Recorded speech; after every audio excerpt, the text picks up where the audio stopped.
recorded for rebroadcast on the local cable channels and on the internet, also accessible by remote participation via Zoom.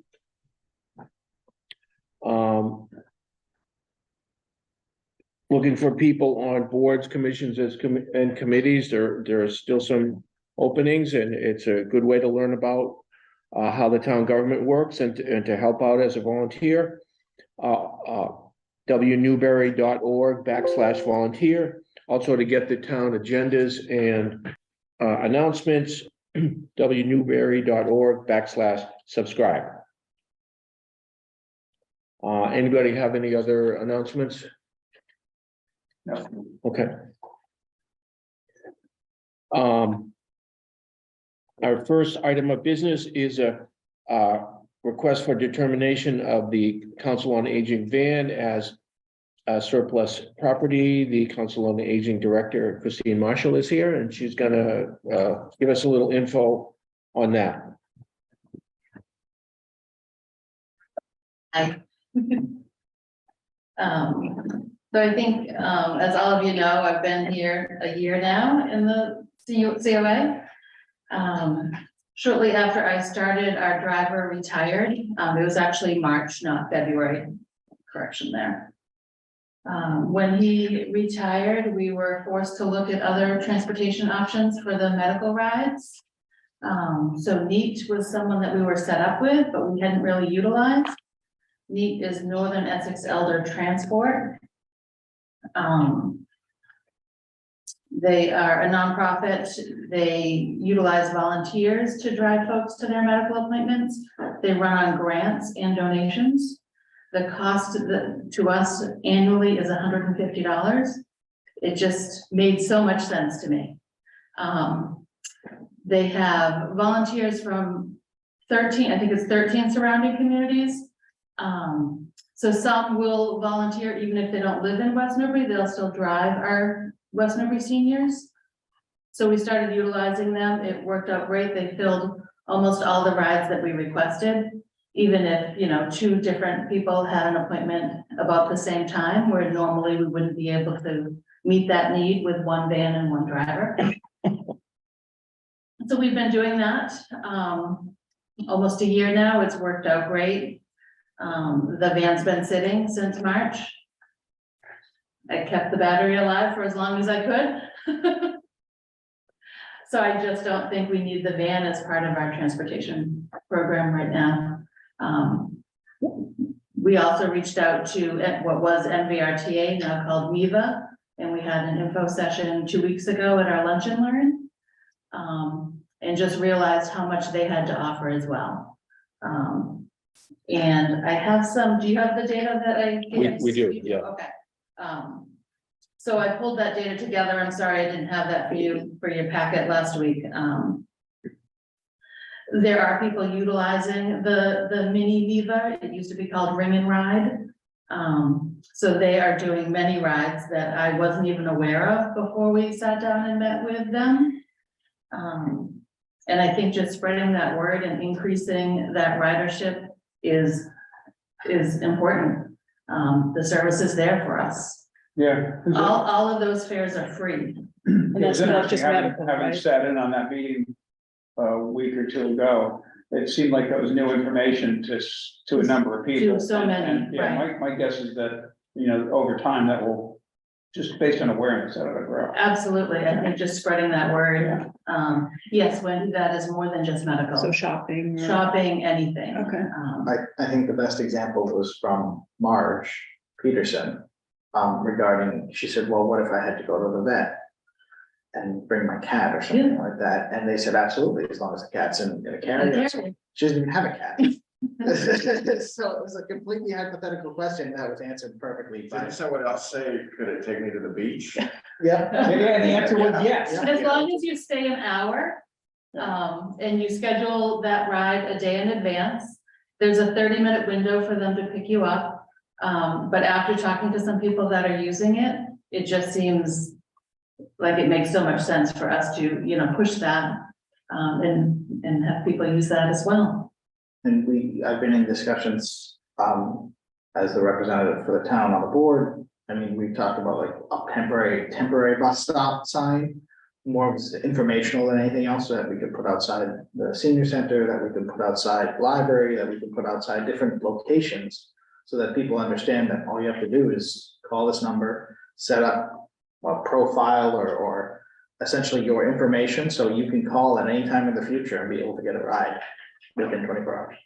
That's an interesting idea, the temporary, whatever you wanna call it, but a sign that sort of looks like a bus stop sign, but maybe would even have a QR code on it, so. Yeah, that's what You know, we're so thinking. that people could get they could say, what's it about? And they, could grab the information and have it going forward. Yeah, we were thinking basic information, times and hours that the services were available, and then Yeah. just make it extremely mobile, so we can put it outside any location that we really felt that the town could utilize. Yeah, And so is this the mini Miva? Is This is that, the mini, the small vans that you see. and is that limited to seniors or is it any That resident? is what, over the age of, Nope, no restrictions, No, because really? there is no fixed bus route in the town of West Newbury. It is no age limit, no disability limit, so literally a group of high schoolers, if they wanted to Mhm. call the van and go to the beach or Salisbury, and they wanted to schedule their ride home 3 hours later, they could.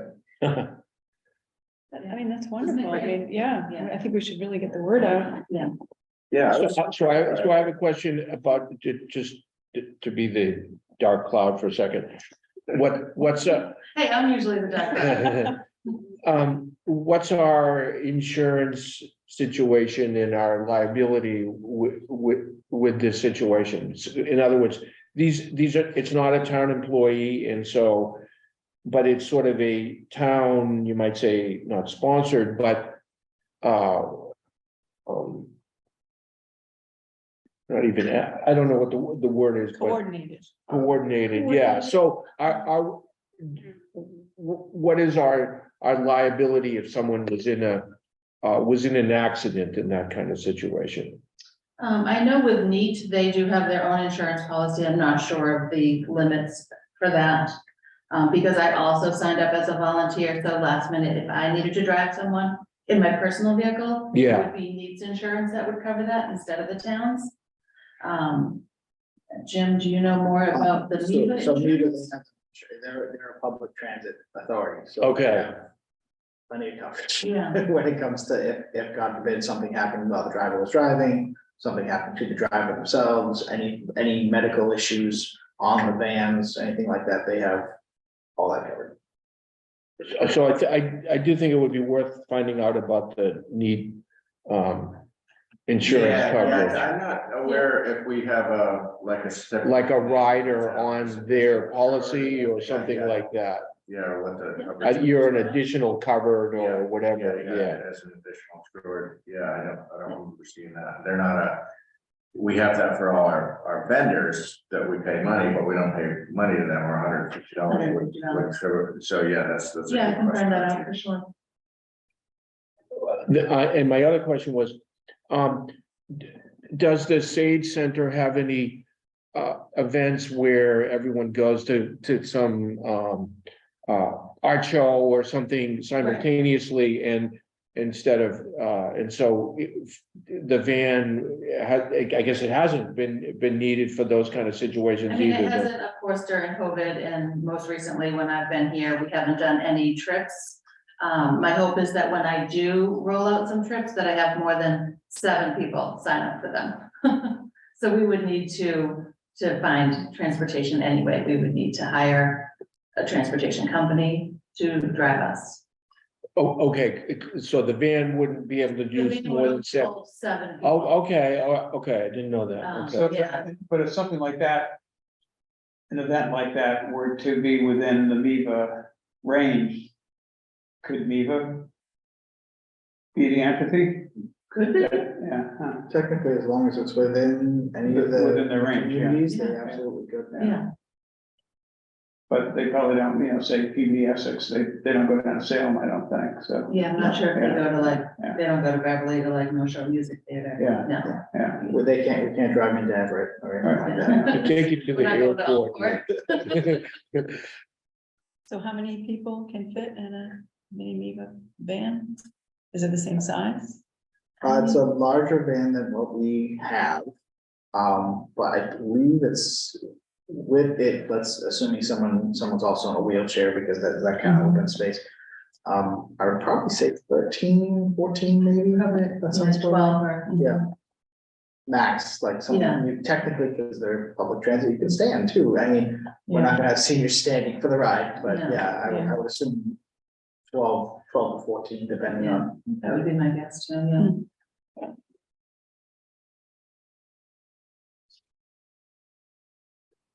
So then what would happen if we do, determine that the van is surplus property? Where would that, the money, any money from the sale of that go? Would that Goes be up into to the general chief? fund. Okay. It wasn't clear from the policy if that would just be up to the chief procurement officer or whether, okay. So, yeah, we've done this in the past with usually like pickups and stuff like that, yeah. That are well played out, whereas this has a fair amount of life. This is Yeah, I mean, a surprising, more low mileage. upscale thing. And I guess there's a need right now for these types of. Right, I'm vans. sure there's demand, because Yeah. there's been a, inability to produce vehicles. Yeah. Yeah, even I believe Neva had suggested if we had a problem trying to find Yeah. a buyer, they would be happy to facilitate because they've even had inquiries to them about purchasing older vans. So there's definitely a market out there. Yeah, Okay, Kentucky actually contacted me, they'd be interested in. We would have to auction it, so we can't, I don't believe we just sell it to anybody, but Kentucky's interested. Just they're having a hard time finding bus drivers, and Brad LeBrecq told me that one of their big problems is like the after school, small sport teams. They don't have the drivers, something like this would be ideal for them. But I thought in the materials in here, there was a reference to the ability to transfer it to another governmental entity. I don't remember how that would be done now. I don't know if it's still required, sort of a competitive bidding process at that point. Yeah, I'm not sure. I started to read there's a 30B guide that goes through it in detail. And I started to read that last week and I Went to sleep. So, Yeah, the last paragraph said it may sell at less than fair market value or donate to a government entity Yeah. or Okay, nonprofit. now, page 3. Yeah, it's the last paragraph of the select. very last paragraph, yeah. yeah, okay, yeah, I was right, so it is there.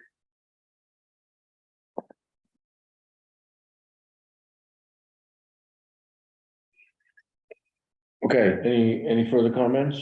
No. What's the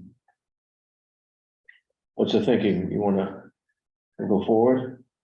Yeah, I feel comfortable with what's been suggested, calling it surplus and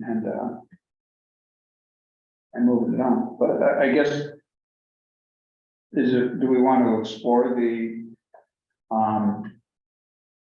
Pentucket I don't know how we go about doing that, if it benefits Pentucket, it benefits the kids from West Newbury, benefits our town, so, I don't know how. Yeah, I don't know. I could, I would probably look. At its discretion, the town may sell at less than fair market. Or donate surplus property to government entity or its organization, which is IRS tax exempt status by reason. Just says at its discretion. Right. Wendy, you should like that. It's nice and vague. Wait a minute.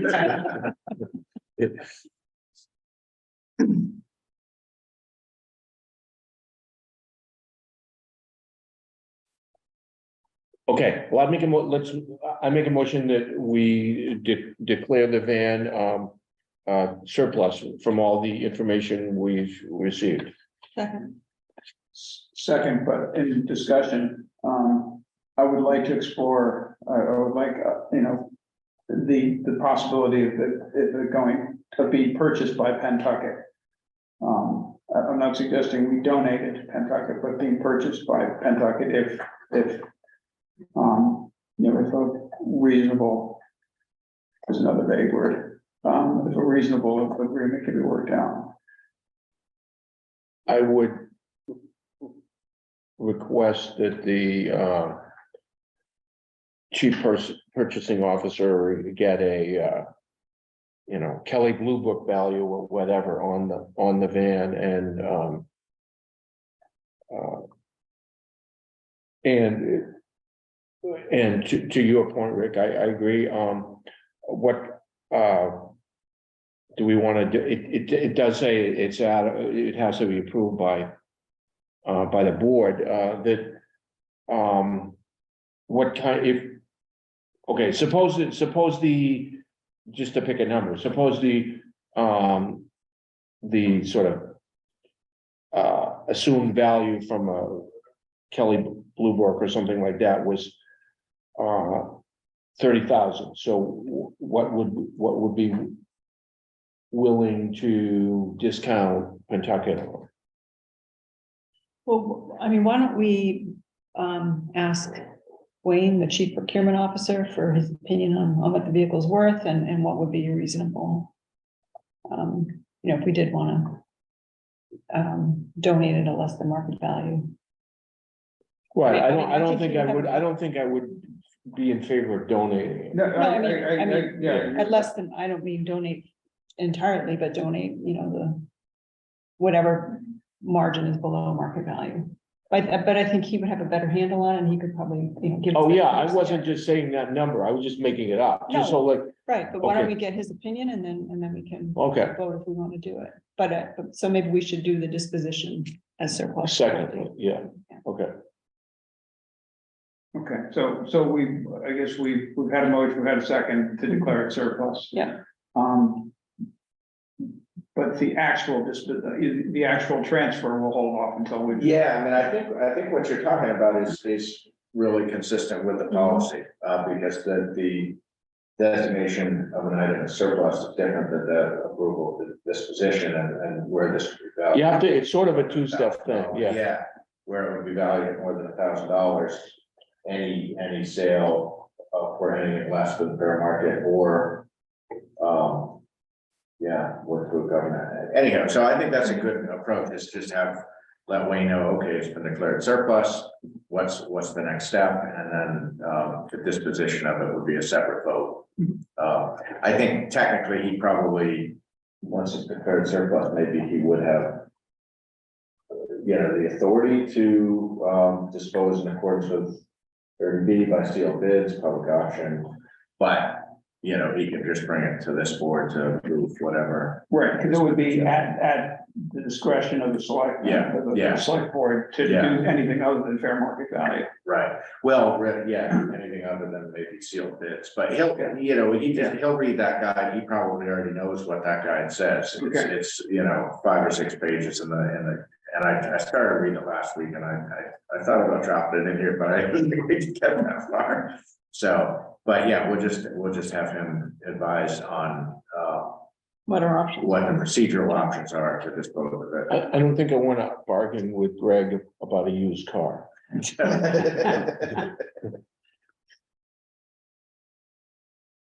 All those in favor? Aye. Thank you for pulling together all the background. Thanks, information. yeah, Very that, helpful. you're good.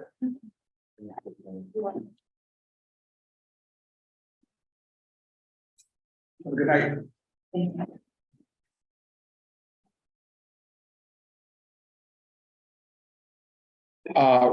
Review of the for retirees that are on the Essex Regional Retirement, the normal COLA, I guess, is 3%, but the regional board voted for 23 and 24. Or was it 1 year or 2 years? It was both, okay. voted to increase the COLA to 5%. So in the short term, so in other words, people are getting a COLA anyway, but I'm assuming because of the increase in the cost of living just in general, that they have the ability to increase the COLA, in this case, to 5%. And the towns that belong to the Essex Regional Retirement System they have to vote as to approve this with a 2/3 majority, and each town, not according to population or anything, but simply each town gets one vote. So is this going to affect our assessment in the short term? Probably it would be difficult to figure that out, but in the long term, it definitely is affecting, it would be affecting as a whole, all the communities and authorities that belong to the retirement system, because they're paying out more of their principal. So there's no question that ultimately it will make the town's assessment higher. Exactly the number that will be, it's hard to know, but this will be compounded.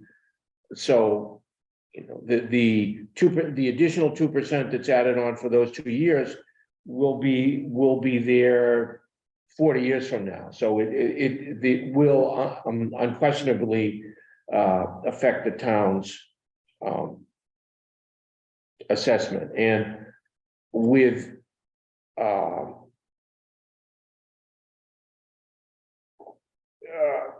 to me, it's a question of are we willing to pay more for our retirees as a COLA than we would be willing to pay our actual existing employees at the moment. So Yeah, I agree. That's my immediate reaction to it. So I don't know what anybody else thinks, but I would vote no. Do you know if any of the other towns have voted yet? I doubt it. We just got the memo last Monday, so I'd be surprised if it was put to a vote. And when I talked to Archie last week about setting tonight's agenda and whether to include this or not, as you saw, you don't need to act until I believe April 1st. Mm-hmm. And so his thought was, share the information with the board, make you aware the request has been made, and then if you want to take more time before you vote on it, that's totally fine. There's no urgency. But we thought we'd share it since the request came in last week. But we did talk about the fact that with budgeting coming up, and part of that budget process for next year is looking at what the non-union COLA will be. It's a little bit, this could be taken out of context. Mm-hmm. I'm confused. The agenda refers to FY23, FY24, but unless I'm missing something here, the letter from Essex Regional Retirement System only references FY23. See, that's what I thought, Angles. I think it's just one. That's why the additional will then be the base going forward, so anyway. right, yeah. It's like, even if it after this it goes back down, it's still built in. Yeah, at that point, it's 2%, if it's back to 2% the next year, it's still 2% on top of the 5%. 5% this year. Okay, you're right. It does need to just be for the 1 year. Yeah.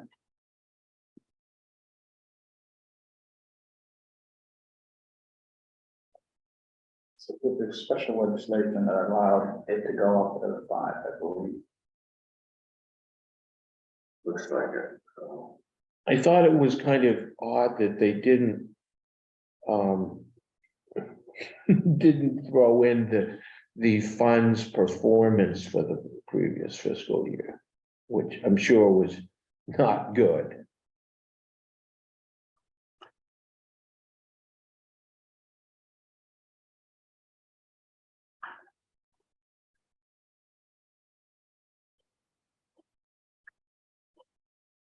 What do you think about it, Rick? I guess I'd like to think about it a little bit more. I fully understand what you're saying about, you know, giving this to retirees as opposed to, you know, current employees. They're being, well, I don't know if you used a fairness factor, but I'll say that. But I also, you know, recognize that people who are no longer working and are on a fixed income and, you know, they, you know, they may not have other options. So I kind of like to think about it. Okay, Is there any additional information we would need before we make a decision? It seems like we have an estimate of the total cost, at least for the first year. Yeah, it's funny, you know, this is as far as specific additional information, I can't think of anything and I'm trying to. I'm using Social Security, which by the way, I'm now a proud recipient of. But Social Security boosted as of the beginning of this calendar year. I think it was over 8%, to reflect.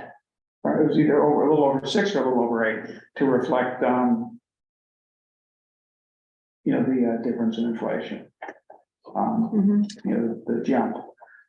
And I'm not saying that should be our basis, but it's you know, it's worth understanding that.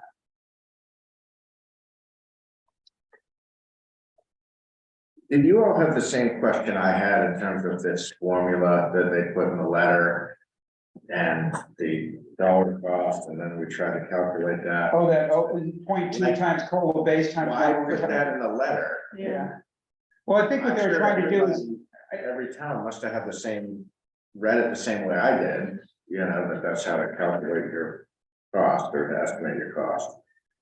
But then, yeah, you saw the correspondence, it's no, there's no extra charge. So yeah, I just thought that was odd, like why include that formula if. I think it was, the way I read it was so people could get a grasp of, okay, so what's the long-term impact of this? And, because that's, you know, that's the sort of the life cycle impact. So you would think that math that we did coming up with 80 grand is like a life cycle cost? I was thinking that was annual. I mean, it does say a conservative full cost estimate, not a 1-year estimate. Right, so essentially what they're assuming is, it was done by an actuary. That tells you that he was thinking about how long people are gonna live. Yeah. So, you know, this 0.2 times the COLA base, because they first look at it and say 0.2, that's 20%. But, you know, he's assuming that the actuary is using people's anticipated lifespans. That's the way I read it. It's funny how it came up with such a round number. So, you know, 0.2. And so what is the COLA base?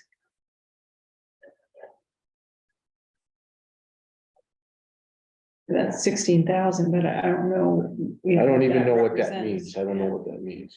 That in the first paragraph, Is that first just the letter, number he gave you? I don't know what that even means. Yeah.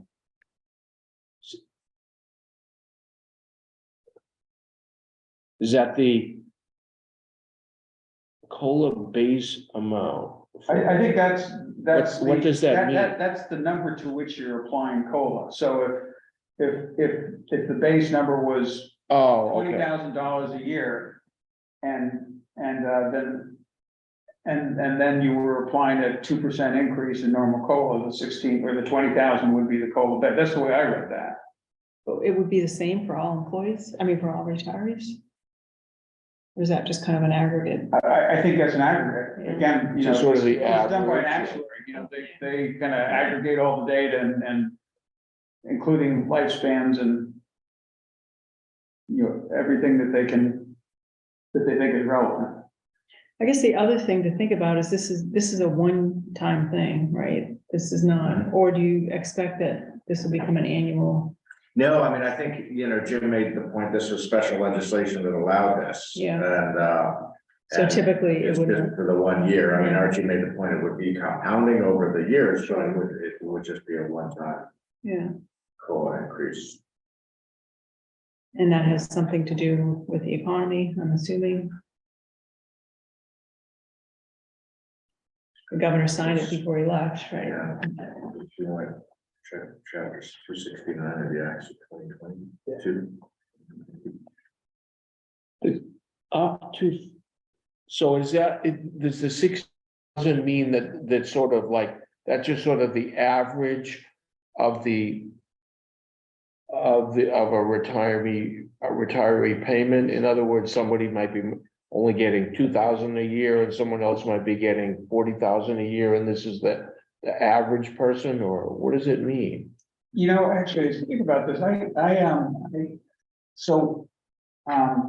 my wife, having been an educator, is part of the mass teacher retirement system. And I forgot about this, but there was a better explanation. They have a similar thing, and their increase this year was only on the COLA base. So the COLA base, I think, again, was 16,000 there too, but it was just, that's the sole increase to to retirement income was on that COLA base of 16,000. So it's a weird system. So it's 800, so everybody gets $800 then, is that what it is? If Right, I think that's, I had forgotten about this similarity. So I think the increase is only on the base. because it seems very low for an average.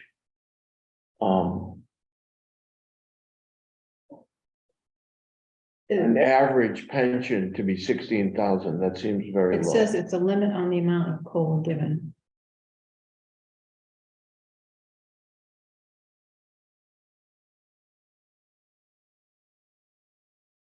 It goes up each year.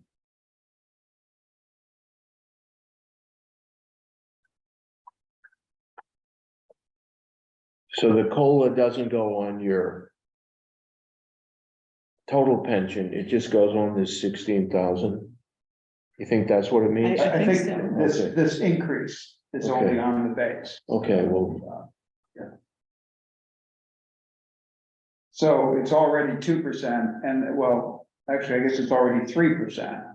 So they're asking for an additional 2. Mhm.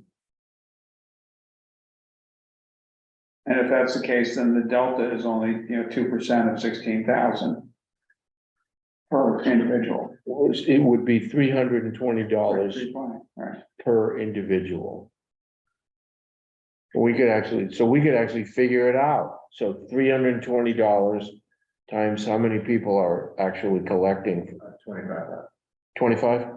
So, 25 times 320, yeah, so it's 64 plus 6, it's 8,000.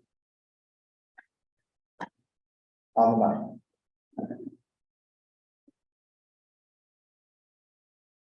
Yeah, it says the COLA amount is limited to the first, well, here it's 17,000 of the retirees' benefits. I can forward this to you, it's from a county, but they're just talking about what the COLA base means.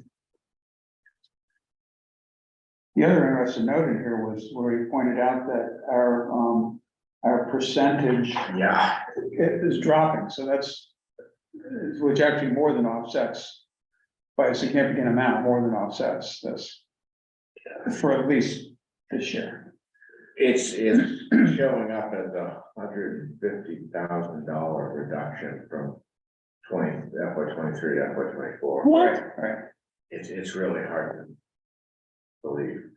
So we kind of want to check those numbers again, because the past discrepancy was in the other direction, but. No, you saw, I did, We have a particular person that will be added to I did, I did question that when it came in, because it was like, it's very hard to believe, and it was tough. it. So if it's only 8,000, it's not as big of a deal. We could just let it lie or ask again, but it seems like really implausible Yeah, that our assessment would drop $150,000. well, the way I read that, if that's true, is that other communities have hired a lot more people. That's right, but I mean, the total increase in salaries from all units was almost 60%. I guess, that wouldn't just be raises, that would be a combination of increasing staff. Right. Just the total payroll increased 6%. Ours was 2.7, which is not insignificant, so.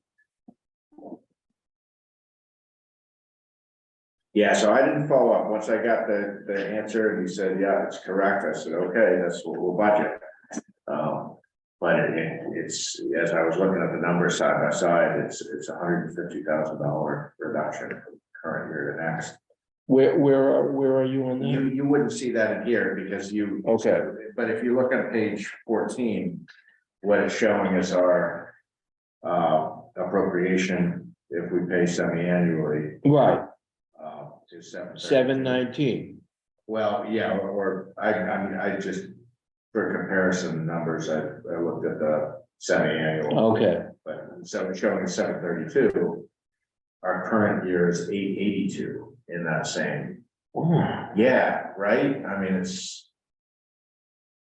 doesn't seem right, So- especially, I mean, last so- year, remember, it went up over 10%. Yeah. So is there a good way to ask them to check their math? Because we don't want to Again. budget, we don't want to budget based on this reduction and then be Right. really unpleasantly surprised. Yeah, that's worth another phone call. okay. Yeah. Right, Because yeah, you might say even if it's a friendly mistake, they're gonna get the money. So we don't wanna have to come up with a fall town meeting item for that. I'll make a note to triple check it.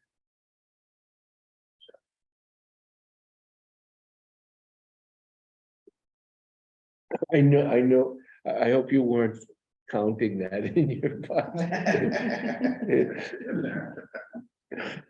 It sounds too good to be It does true. sound too good to be true. Who caught it last time? I cut it, and then Jenny proved it. It didn't look right to me, and then she figured out exactly where it was going. But this one, as we were talking about actually earlier this evening, without having the salary data that was reported by all the reporting units, she couldn't, we don't have the data to know where, if there was an error where. Okay, I would say that we table this for the moment I think that's good. and our estimate, if we're right, is that it's way less of a hit than it seems. It's $8,000 if what we think is true, but we're not sure. It seems like it's 5% of it's not 5%, it's 2% of 16,000 times 25 people. Mhm. But let's check, let's make sure we're right.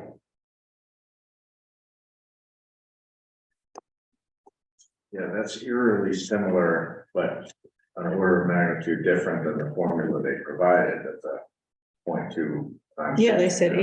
80,000. They said 80,000. Well, I said 80,000 based on applying their formula to Right. our numbers, Right. but yeah, and it does say. What's a decimal point among friends?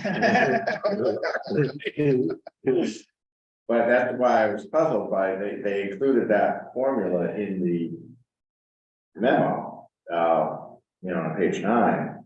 So why include that if we're not, you know, I'm sure lots of other towns did the same thing I did, and run the math and then to be told, no, there's no change to your assessment. Well, why include a formula to calculate a change if there's no change? And I also thought it was odd that they had, you know, they said the formula came from the actuary. If you have any questions, contact Parac's general counsel. I'm not about to call Parac's general counsel and ask her about an actuarial formula. It seems like my question's on the formula, not on. I guess I could call general counsel, but I wouldn't think she'd be the one to answer that. Maybe the general counsel's an actuary. They wear a lot of hats. No, I think tabling is good, and we'll triple check. I mean, we can vote on it quick in the future, because Yeah. now we all know Yeah, what you all we're talking about. Yeah. Yeah, good. Good. Okay, next item, just a little recap of the meeting with the school committee regarding the FY 24 budgeting for Pentucket. Who wants to talk about that? I don't know. Anyone have any just general thoughts about the whole thing, or what? Well, you know, on face value, the school district is in dire straits as far as funds for, you know, adequate funding for an operating budget. That's So my take home message was that I wasn't quite sure if level funding of the budget was left them with a 1.3 million or 1.6 million dollar deficit. It was one of those two numbers, and I wasn't quite clear which. Maybe the 1.6 was, there were a few new people added, I believe 6 people. The superintendent mentioned, but I could be wrong, but it's, my takeaway was that there was a $1.6 million shortfall. And so, you know, we're looking at how that affects the town of West Newbury, then we'd be on the hook for about a quarter of that. So it looks like he was saying, level service shortfall was 1.3 million. The estimated shortfall right now is 1.67 or 1.7. So it sounds like the direction that the school committee gave him was they wanted something above level service because they wanted to restore some of the positions that were cut. and that was the higher number. Yeah. Okay.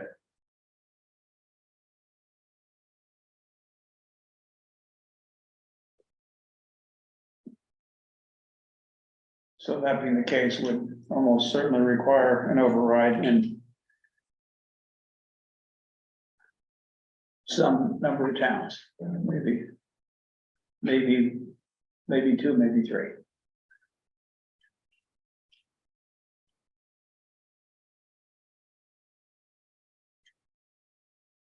And, you know, his point was interesting, the way he phrased it, that,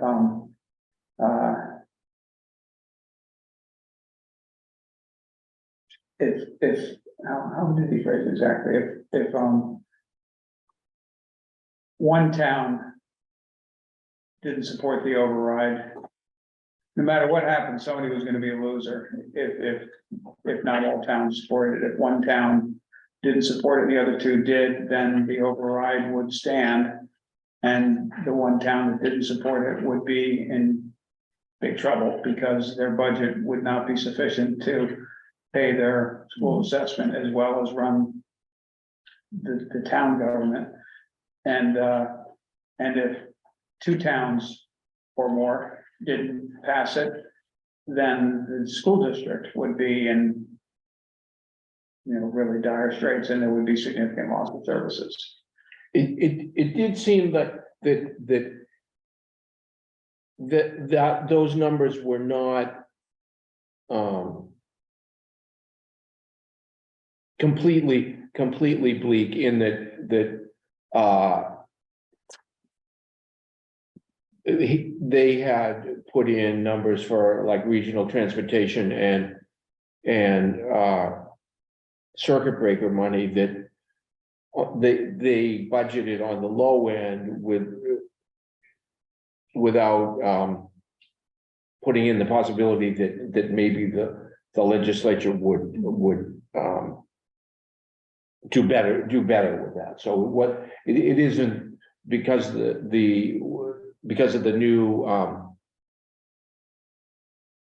governor that what the governor's budget and why what the legislature is going to pass, it hasn't, it hasn't even got anywhere near seeing the light of day. I always wonder why the governor's budget is what they are based on, because oftentimes the legislature doesn't vote. The Massachusetts legislature is so slow. I don't think they passed it last year until like August, and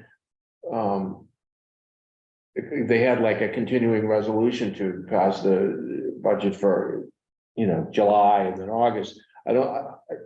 Why they can't, because it's ultimately what the legislature votes that becomes the actual budget, so, but whatever.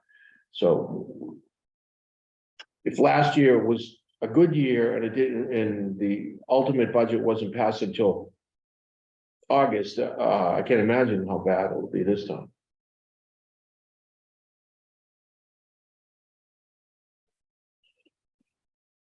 Is it possible the legislature can't make line item changes relative to the school? I don't know this case, I'm just trying to imagine, I understand what you're saying, I'm trying to imagine how schools work around that otherwise. They certainly, yeah, they can change, they can, like for example, the per pupil, whatever it is, the $20 or $30 or whatever, they change that at the last minute sometimes. It would be chapter 70 funding, and how much they put into that chapter 70 funding is then distributed to the local districts. So it just depends on the amount of money they put into that. So yes.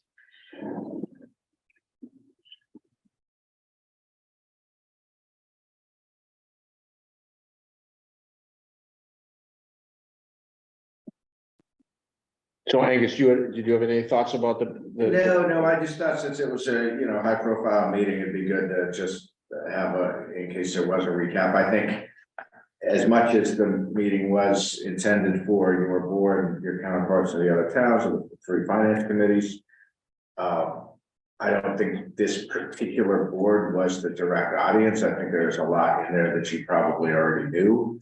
But I think it seemed to have good participation from all 3 towns, which I think is a really good sign. Yeah. It was better than the one they had in November. Yeah.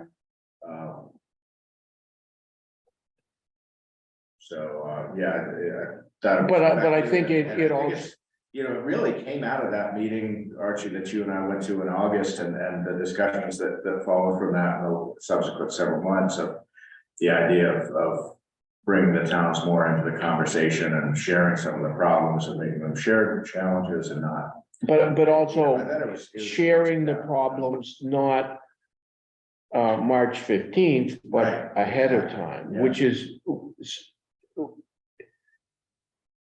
is better, absolutely. Well, also having all 3 towns together really did make sense. Yeah. I understand that the problem they had before, going to 3 towns over the course of several weeks, and the information changes continually. Every single meeting, the information would be slightly different, because they'd have some new. And so, yeah, that appears then to be a sleight of hand, but, is not.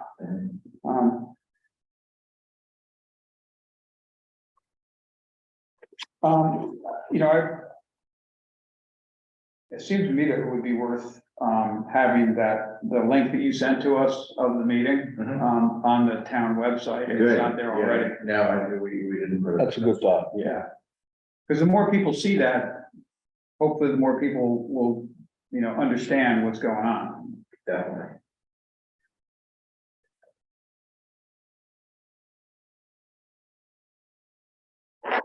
Okay, Yeah, it'll be difficult. This will be the first budget that I'm preparing where when I present the budget a week from tonight, that I won't at least have a starting number. I always, by that point, at least have the initial proposed amount from the school budget. So to not have that at all will make it, we'll see how we handle that.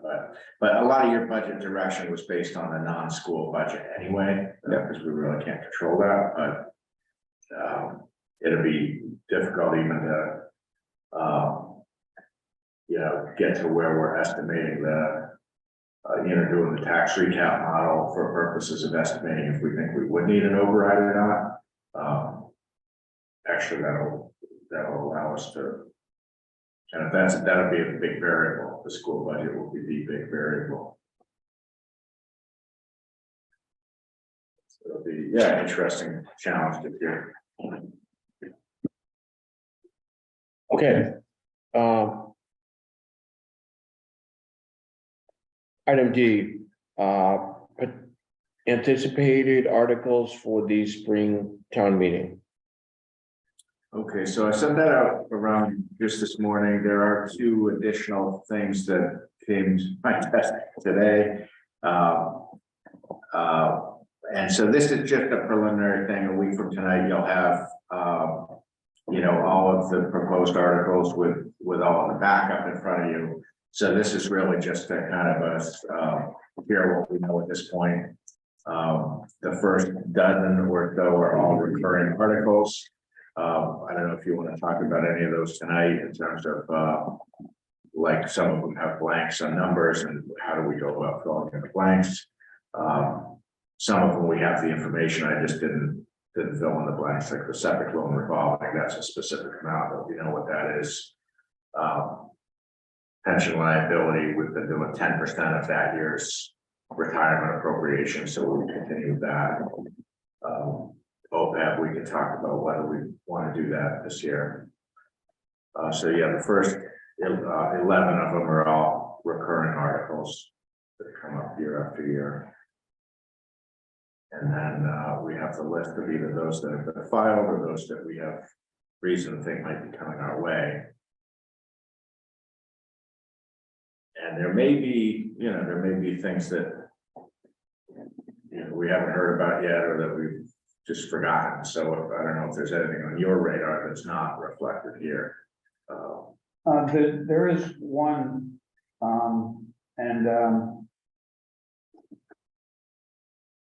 the conservation agent pulled, so there's a group that's involved, that's been following involved with the invasives.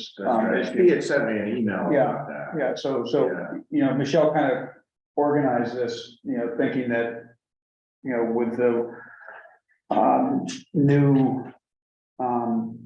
description responsibilities for her position, that perhaps more could be done than just the $8,000 that's being allocated for interns, and instead to perhaps contract with a company that would do some removal of invasives. Probably somebody who's, or almost certainly somebody who is licensed for use of herbicides. And it's hard to say what parcel or parcels would be chosen, but it would be, at least for the first year, looked at as a trial to see, how much can we get done, how productive can this be? Yeah, that was discussed at the open space committee meeting and they voted to bring the article forward. Okay. So I mean, there's the form they have to fill out, right? Okay. So Yeah. I directed them to that. Okay, Yeah, she was at the meeting as well. great, okay. So was this, this was the one from last Wednesday. She sent the note. So I thought we had talked about building something into the operating budget for that. Maybe it's Yeah, and the question, so either way. It's fine. so what we talked about was perhaps at least for the interns, we're a second year into the interns. Or we will be a second year into the interns when when interns come on this year. And if it's gonna be done on a recurring basis, then maybe it makes sense. It probably does make sense for it to be part of the operating budget as opposed to a separate article every year. But, I guess we have to determine exactly what are they, once everything is mapped, how will the intern positions be defined? And, what will the responsibilities be? And, so I don't think the thought was for this additional work to be in the operating budget at this point in time until we have some experience with it, if it makes sense. I look at the whole idea as protecting an investment. We've spent, I know Wendy, you put together that listing, it's like something like $8 million over the course of the last 25 years on land acquisition. And yet we're really not taking care of the land. I mean, it does get mowed, but it needs more than that if you want to take care of the asset. We're losing area. And we value the open space, we value the trees. We're losing trees, we're losing open space to encroachment of invasives. And the question is, can we control that reasonably at a reasonable cost?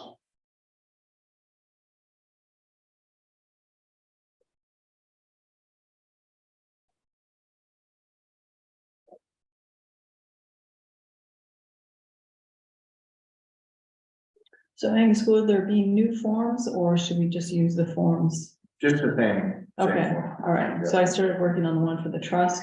Okay, great. Yeah. I'll send it to you. Yeah, there's a fillable form on the FinCom page, and then I also have an Excel that I did a couple of years ago, just because it's a little more flexible if you have a longer narrative or whatever, so. I put that in the shared server, so Jim and I both have that, we can send that to anyone.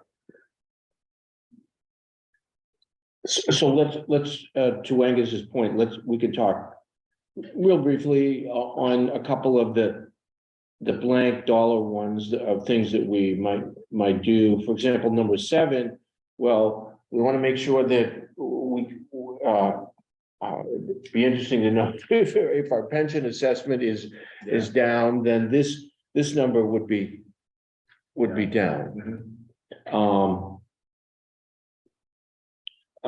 Now, this was also the one you'll remember when the presentation of the audit, this was one of the things that Tony had mentioned. And I had kind of asked him his opinion about this, because with the OPEB, we have that set up for both town and for water. But the pension liability, we've only funded from general funds. There's not a separate pension liability stabilization for water retirees. Is that something that? Well, that should, that's the waters department's prerogative. It would come out of their budget. Right. So I don't know if we want to, I don't know if this is the year to. This might not be the year to suggest that. At least the idea should be floated so that they're aware of it. Yeah, that's a good point, yeah. Yeah, so what we've done is consistently just put in 10% of that year's pension assessment.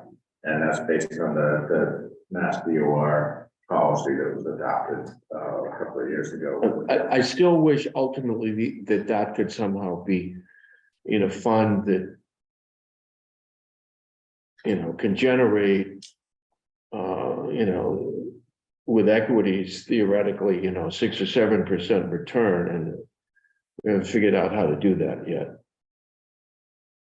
because it's designed for pension, and yet we're not, because of the structure of it as a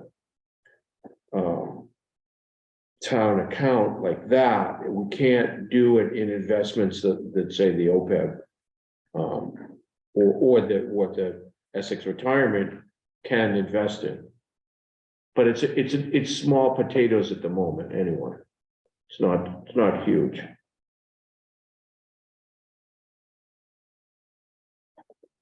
Okay, so the other thing is, item 8,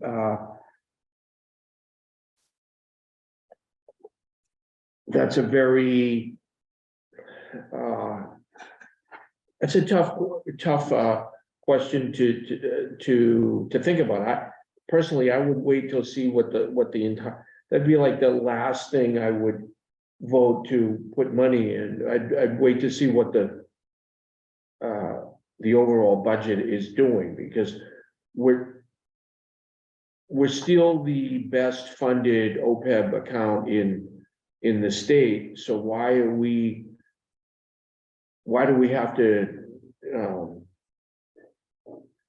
put money away from that if every other town in the state is in a worse position than we are? I know it's part of the reason we got a good credit rating, but we have to put money into that account, because we are in the red in that account, at least for the after the actuarial analysis for the preceding year. All depends on what our the analysis of the retirees, healthcare costs, and how the market does in this year. But that being said, I still think we'll probably still be negative on that after the analysis this year. The stock market just hasn't done well enough in the past 12 months, so we'll probably be negative again. And so, do we want to put money in that? We're so close to being positive that would be my least desirable thing to put money in at the moment. So those funds are also invested very conservatively, right? No, not the OPEB funds. Okay, There's more flexibility. okay, They can be in equities. They could be, Yeah, yeah, they could okay. be in Google or whatever. yeah, okay, Even individual stocks. yeah. The OPEB funds can be in that. That's why we're in a good position, because we put a bunch of money in right at the time the market was in a bad place around 2008-9. Yeah, And we've had great returns since that time. So that's one of the, and we've been very good about putting money in there. So both things have contributed to that, but part of it is good timing. so Archie, based on what you just said, that's kind of where I was thinking is, this is probably a good time to put money into it. Well, I was thinking of Because that. the market, if you're looking at, equity. If you believe in market, everyone says you can't time the market, but except when you can. Right, And things are down now, so maybe putting a little money in now, I thought exactly the same thing. But I'd like to see how the budget is. I wouldn't want something like that to be something that tips us into, not funding something, not sure. giving employees a COLA or something like that. I would not want it to be that. Agreed. So, it seems to me it makes sense for there to be a number there. We can always, the number can go down, but it can't, past a certain point, it can't go up. Past a certain point in time, it can't go up. So, Oh, It's- I get it's- your point, I yeah. get your point, yeah. And so let's think about that, and final one we could think about is the item 3, the school stabilization fund, how much we want to do we want to, I've forgotten where we are on that roadmap, but 2 years. Angus can give us the Yeah, we could do two more years at the. At full? 397. Yeah. But what I'll make sure in next week's packet that you have the current balance and, you know, that reflects the investment performance and not just because I think the number I provided in the past was just based on that number that we just carried forward without looking at what the investment gains and losses have been. So we'll have a good number.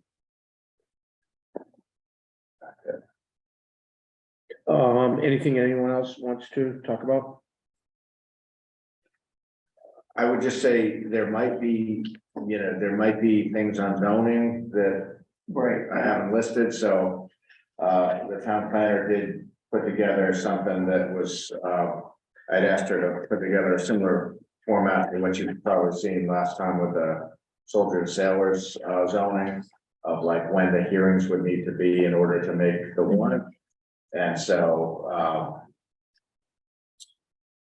so she did that. So this just kind of helps give the planning board a roadmap. So for instance, like we got the comments today on solar bylaw. Right. I have no idea, is that gonna, That, actually, that's, you know, the working group that's, Yeah.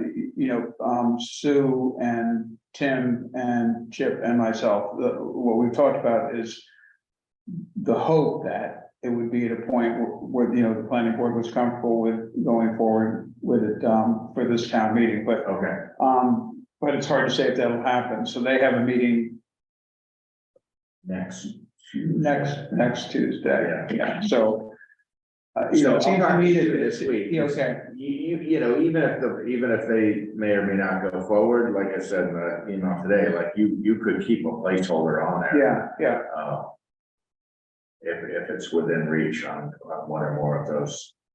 I think that's the only one that would be, I think, potentially close, but, you know, there's also been, you know, we've been active with a stormwater working group for a while, and we have some thoughts there, but I don't think that's gonna come together for this spring. So when would the public hearing have to be for the solar? So there's 3 scenarios here, with hearing dates on the March 7th, March 14th, and March 21st. And I told Sue that if it was, you know, whether the 3rd would be viable or not would have something to do with whether the FinCom was gonna weigh in on it, because in the past they haven't, but if they did, then the 21st would be too late, because their last meeting of the cycle is the 22nd. But they can have hearings on March 7th or March 14th. And both of those do call for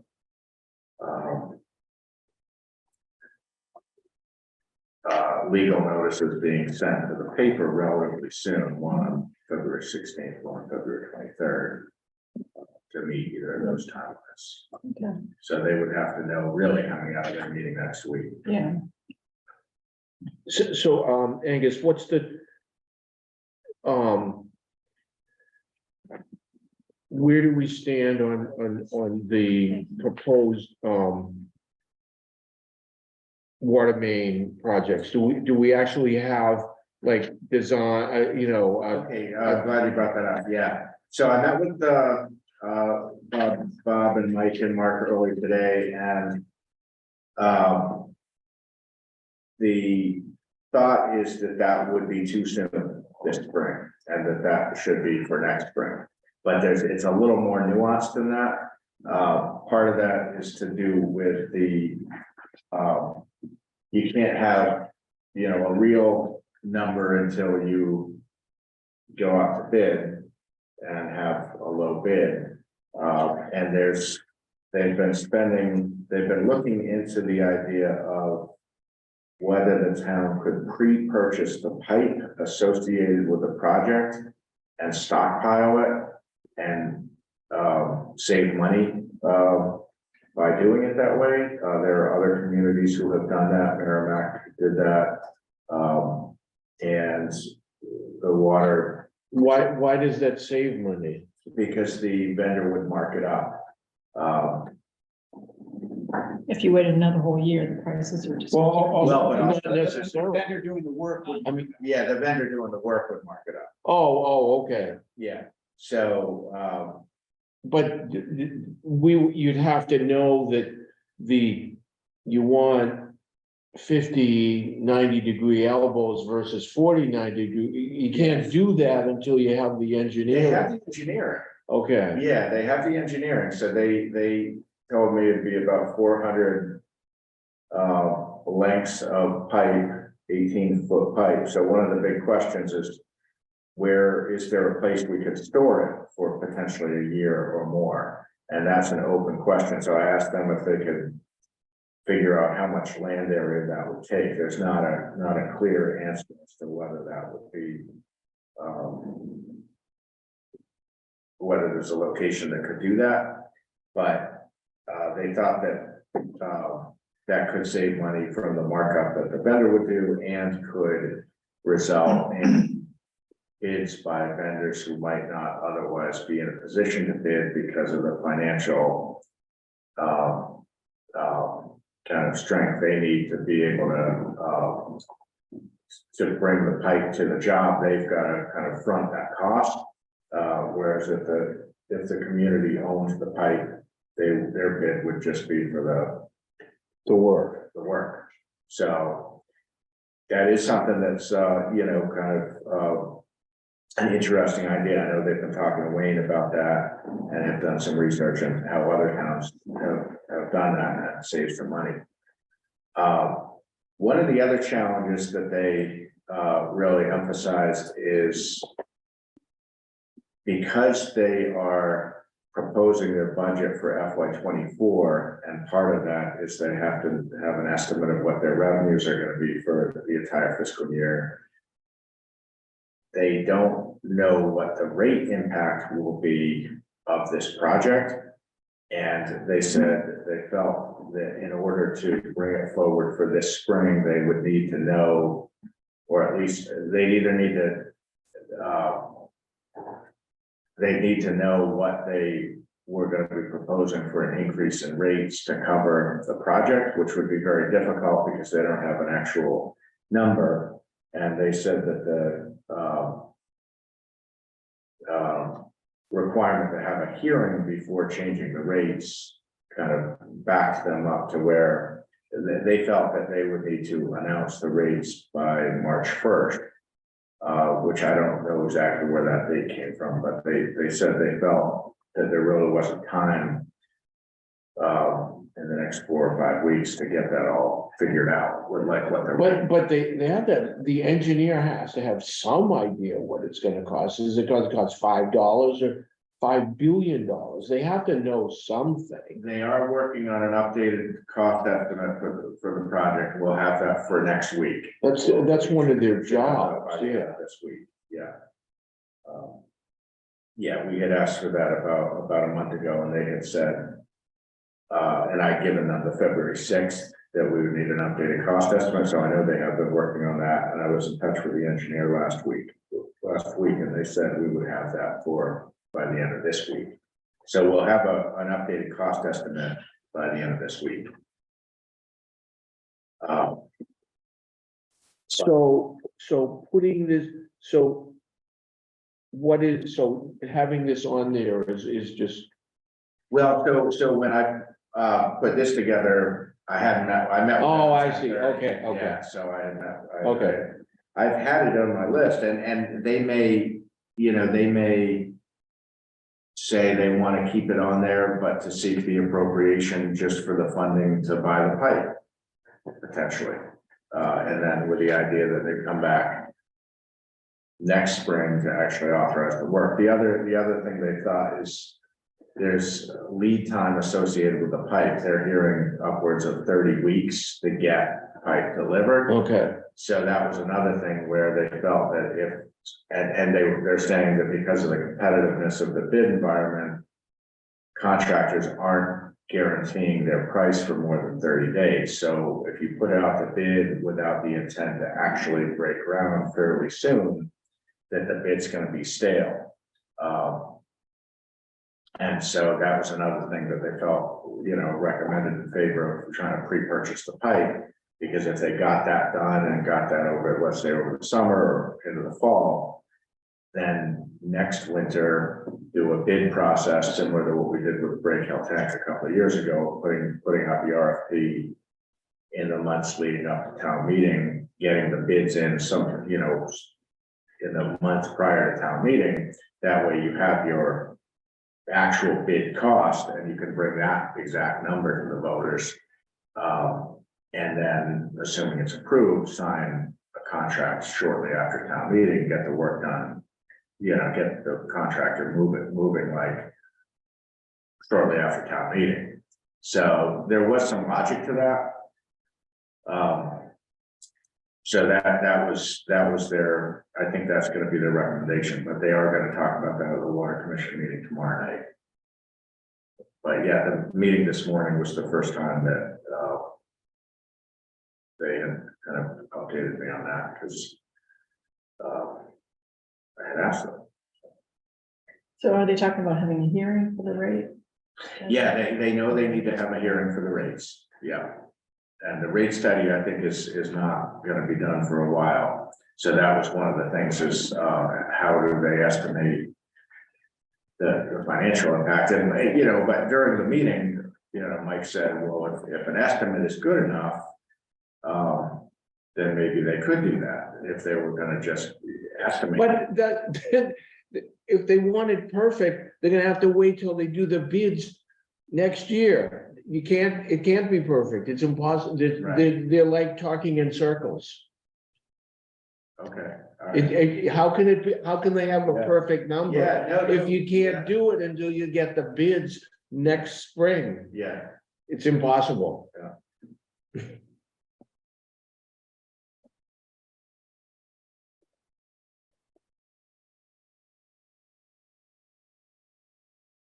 Okay, we need like a little, chart kind of thing, or at least a flow chart showing the sequence of things and what needs to happen in what order. But they did, after this, I read that they are very focused on the 2 tank projects right now. The Break Hill tank, they're doing so they've got an agreement with Groveland to purchase water during the period of time that they'll be draining the tank. And so they're doing kind of a dry run later this week. You'll see a code red go out tomorrow. And they'll sign the agreement with Groveland tomorrow night.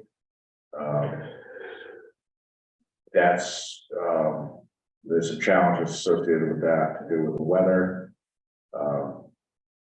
So it takes 2 to 3 days to drain the tank and 2 to 3 weeks to do the repairs. And so the contractor CB&I needs a stretch of moderate weather, which is kind of like, how do you know that's gonna happen? So that's a challenge. where does that water go? When they drain it, Yeah, I don't know. I think it's just away. There's a big hole on the ground.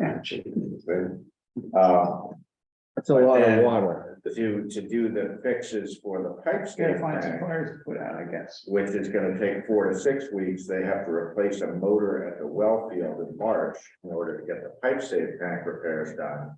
And as you know, it's been a while to get the agreement with Newbury to provide the water while those repairs are being done. So the main takeaway was that between those 2 tank projects, they are maxed out in terms of bandwidth right now. So I think that is probably part of why they were. Did we ever find out who's paying for the Break Hill tank project? Yeah, we're not paying for it. Okay, The contractors doing that, but I haven't seen anything in writing on that, but that's, yeah. So. If,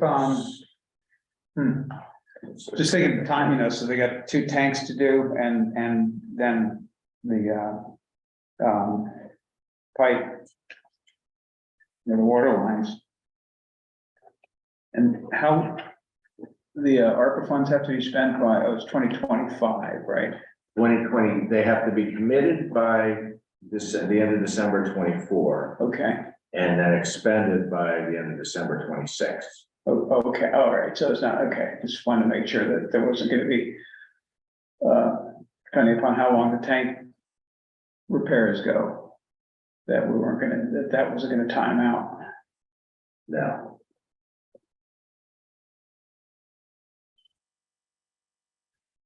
So I do think Church and Prospect will be on there in some form, but we'll see what they bring forward on that. Okay.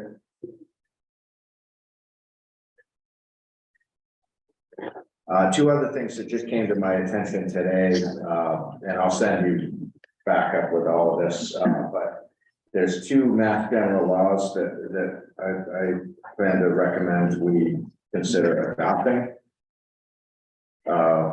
They're kind of specialized, so I can send you the email, but it's to do with, it came out of a request for advice I'd asked town council a week or 2 ago regarding ethics conflict of interest issue. And it turns out there's these 2 Mass General laws, one that deals with electrical and wiring inspectors, and one that deals with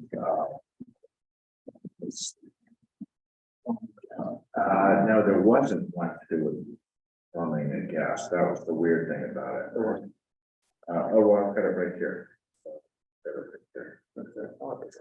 So for wiring inspectors and yeah, no, it is plumbing and gas. Yeah. But there is some. But basically, until town meeting adopts these MGLs. Those inspectors should not be doing any work in this town, not just for the town, but in the town. Yeah, and that is not anyone's understanding. So. Wow. I'll send you the. You want to say this again? Just for a second? Yeah, so, wiring inspectors, so this Mass General law allows wiring inspector to work as an electrician, provided that the municipalities accepted this MGL. Is this a new MGO? Nope, and in town council's view, he said this is not well publicized by the commission, meaning the State Ethics Commission. Because you're probably familiar with the term special municipal employee. Yeah. He said with regard to these particular positions, that designation is not enough to eliminate some of the conflict of interest issues. That there's special statutes that need to be adopted, which allow them under certain circumstances to do work within the community they work in. And Okay. there's even a nuance with plumbing. You mean to do for private private work? work? Okay, got it. Yeah, so it's a much bigger restriction than I think anyone was aware of. And then with the plumbing inspector, there's a difference as to whether the position is paid hourly or salary. The plumbing inspector, if he or she is paid hourly, they must have private work inspected by another inspector, which is fine. But if they receive an annual salary, they may not perform private work in the same town at all. So Wow. it's like there's a lot Wow. in here, and I got this, this late morning Well, today. that may change what we were thinking of doing. It's kind of an interesting confluence with some of what we've been talking about. Yeah. It's just, I haven't fully digested it. No, So, but why did this come to why did this show up just now? There was a specific instance that I tried to get an opinion from state ethics, and I couldn't really get an answer, so I decided to go to town council. Oh, okay. And it was a particular situation, just a appearance of conflict issue, so. And, you know, come to find out, there's a whole statutory framework around this, and, you know, for instance, we had found, It makes sense, actually, that there would be, yeah. yeah, and there was a designation back in, what was that, was it the nineties or early 2000s when this board designated the alternate electrical and plumbing inspectors as special municipal employees, but we didn't find anything in the record designating the electrical and plumbing inspectors as special municipal employees, and so we didn't want to rely on the alternate designation, but I did make the point to town council that the alternate, that the, you know, part-time inspectors fall below the thresholds which would allow them to be designated a special municipal employee, but we didn't find that they had been. So I was, you know, one of my recommendations that I wanted to review with town council, to see if this was right, was to recommend that you all declare the part-time inspectors as special municipal employees. And then he said, as discussed above, and particularly if they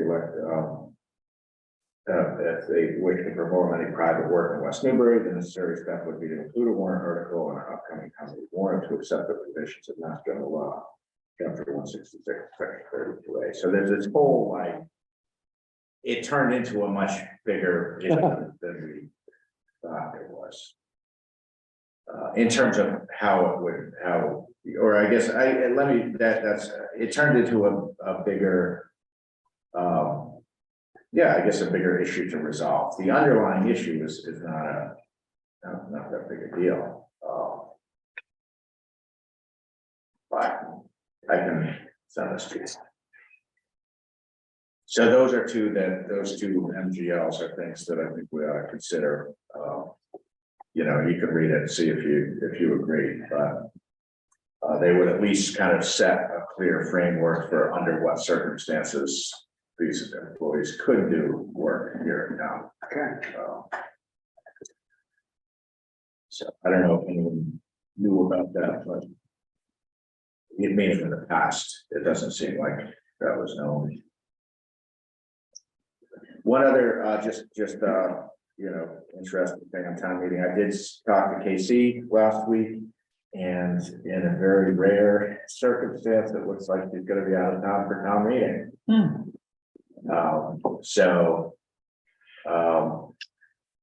We talked about, you know, looking into what is there a mechanism to designate like a interim moderator, and she said over the years it's happened, you know, once or twice or three times. So, and she was totally amenable. That we actually both thought that was a great idea, because first of all, we've got enough lead time for someone to really get up to speed on doing that. But also it gives kind of a, you know, continuity thought of like over in the future. She said she really enjoys doing it and intends to continue to do it for the foreseeable future, but that at some point, you know, Yeah. it'll need to be transitioned. So how do we put out notice that we need a backup moderator? I think it would probably be like trying to handpick whomever was, I guess, you know, maybe you could advise us on. Yeah, well, the mechanics are very simple in the sense of, I would open town meeting, I would conduct an election for moderator. If there's only one candidate, we should do it by acclamation, but if there's multiple candidates, we could do by ballot, or we could do by. She did mention that on the phone, that it's actually, they're actually elected Yep. on the floor of the very town meeting that they're. That's kind of fun. Yeah. Not if you're the moderator. I was gonna say, not if you're the temporary moderator who has to run the election for it. But yeah, if there are not multiple candidates, if there's somebody who kind of is interested, it kind of solves the issue, but if there's multiple people who want to, then. we have to hold an election.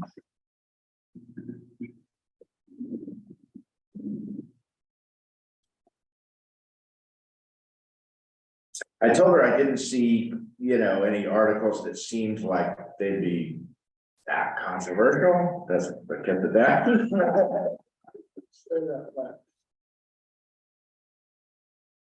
So anyhow, that was new news.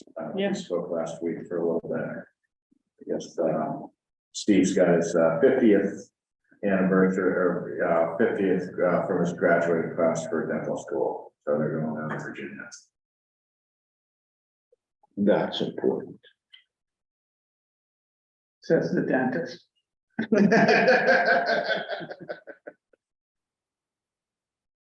I think, number 15, could that be recurring, the transfer to the Affordable Housing Trust? Oh, yeah, I had,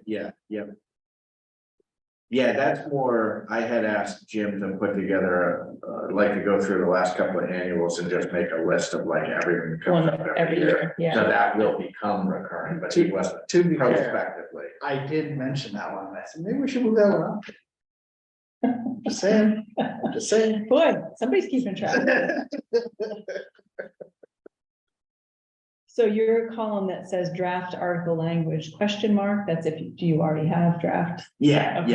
Okay. So a lot of these, like, even if we don't have the form, they're articles we've done before, like there's not a lot of complicated drafting in most, if not any of these. I don't know that I see any of it. I mean, they could, with water main, that could get. But for the most part, I think we're gonna be in pretty good shape. Okay. And this is not the order that they would appear, obviously. So for next week, we'll put them more in a order that they're more like they appear. Okay, any final comments on those? No. Okay.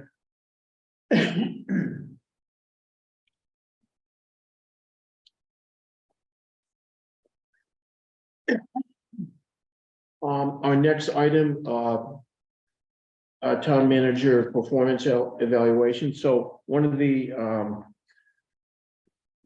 charges of the select board as the, appointing agent for the town manager is to, perform a performance evaluation.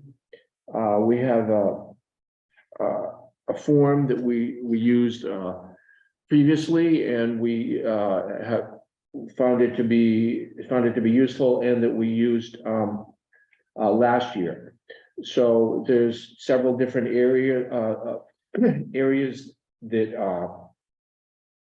are looked at. For example, fiscal management, relationship with the board and town meeting, long-range planning, and staff and personal relations and personnel relations, and several different subheadings among those 4 categories. And we each independently went through those, put comments together also after scoring them, and there's a lot of detailed comments. And obviously, for most things, everybody was in agreement, and very happy with Angus's performance on this. And there were some suggestions made, some things that we would like to see done more in the future. And part of the problem with Angus's job is that he wears several different hats, having to deal with HR situations and finance situations that takes away from some of the management hours that are available for the job. You just can't do everything. But we feel that now with the finance department is going to have more more FTEs there, and so perhaps some of that financial burden part of Angus's job will be alleviated. Any other comments that people have? Angus, did you get anything out of the review or? Yeah, I mean, I thought I was totally in agreement with what the board had provided. I think it's very constructive. And I think that the suggestions of focus areas for going forward were totally aligned with what I would have expected. Things that we've talked about for a while, but haven't had time for, like establishing a uniform, method and timing for performance evaluations. That's Performance evaluations for other people. for other, Yeah. So, things like that, or helping to take some of the goal setting or kind of project management framework that we've done kind of episodically and try to make that more, kind of a recurring, like, built. Right. Those are really constructive things that I, as you know, would like to get done as much as you would like to get me, but you would like me to get them done. So, but I think the board showed a lot of understanding of kind of the particular facts of the last, period of review and the staffing shortages and the constraints that's created on being able to actually, get some of that done. So I think, but it's very good to have those kind of specifics to work toward for the next period of time. So, I thought it was constructive and I was in agreement on, the things that I highlighted as strengths and some of the things that, that I could do better. I agree with all of that. Okay, if anyone has any other questions or no, we can move on. I think you nailed it. Okay.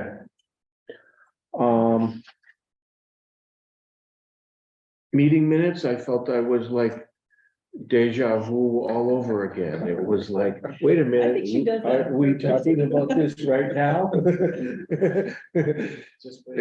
So we have meeting minutes from December 6th, 2021 and December 20th, 2021. Does anyone have any corrections? I had a couple. Wow, These were particularly hard minutes, from what I understand. We didn't have the owl yet. Everyone had masks on. Oh, Right, and that's why Rick even watched the video. I watched some of it, and it was, you watched well, I wanted to check that. video? I wanted to look at something, and it wasn't like. Man, watching a good old movie you either. gotta get a life. Rick. I was just trying to figure out where. It was really hard until, I was in the meeting and yet I had trouble hearing things and understanding what any of us, including myself, was saying. Luckily, she had my notes, Angus's notes. So Okay. she was able to cobble yeah, together what happened. Yeah, so anyway, it was item E in the first minutes, if we can't figure this out, then I'm good. I'm not gonna belabor it, but we can move this. So we have 6 minutes. Item E, in the middle of that paragraph, there's this sentence that says the select board discussed the importance of committees completing the process of where their charge lies before a decision is made by the select board. And in the context of what's around it, I don't know how we got there. I don't know how we. So what was behind that was that Archie was encouraging the historical commission to figure it out and then bring it to us for approval. Yeah. Yeah. I actually remember that. Yeah. Okay, good. Well, I'm glad No, you guys do. That's The great. point being that they wanted us to make the recommendation and vote on it at this, and they hadn't given us a recommendation. That was my point. Okay, all right, so that's fine, I'm not gonna, I think that, yeah, no. In F, there's a minor says, third line down in the center, it says off where it should be out. That's tiny. And, I don't know why I'm pointing this stuff out, but I noticed it when I was reading it. So, and then in K, the same minutes, second line from the bottom. Where it says, the select board discussed this topic and decided to the building committee. I think it should just be decided the building committee. So that's it. That's all I found.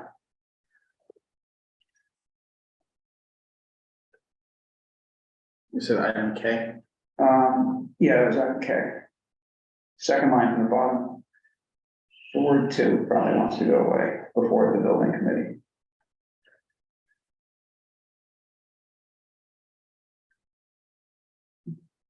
But with the exception of that, unless anybody else has anything, I move that we approve the minutes of Monday, December 6th and Monday, December 20th, 2021. Yeah, in the second set of minutes, there were a couple, words that were wrong, and I'm having trouble finding it now. Like instead of brought, it was BROU. Oh, yeah, actually, it's funny. I just looked, I see that right now. It's in item M. That's M, bizarre. You said that, my eyes happened to light up. oh, yeah, okay. Yeah, okay, yeah. And then on N, the select board stated it should be a slight adjustment instead of slight adjustment.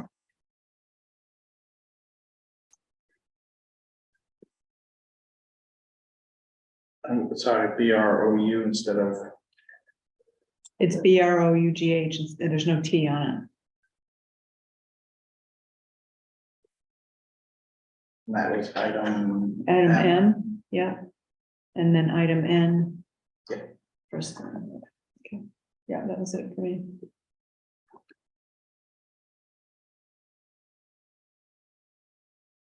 So are there more minutes from the time period when we had no owl, but we're wearing masks? Minimal. So this is the final two from 2021, which was the backlog that Rebecca started working on when she got here. Mhm. There's a couple from January and February from December 2022, but otherwise, I think that's it. Wow, that's amazing. We've caught up for the most That part. is amazing, on top of a regular. On top of everything else I've had. Yeah. Yeah, yeah. Screws unheard. Constantly. Okay, motion, so we have a motion, anyone second it? Second. All those in favor? Aye. Aye. Aye.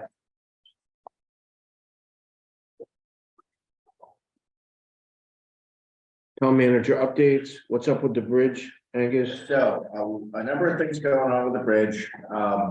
We're down to, the two permits still outstanding, the chapter 85 MassDOT, there's a structural review, and there's been a surprising amount, but actually kind of heartening, I guess, the amount of time going in on this guardrail.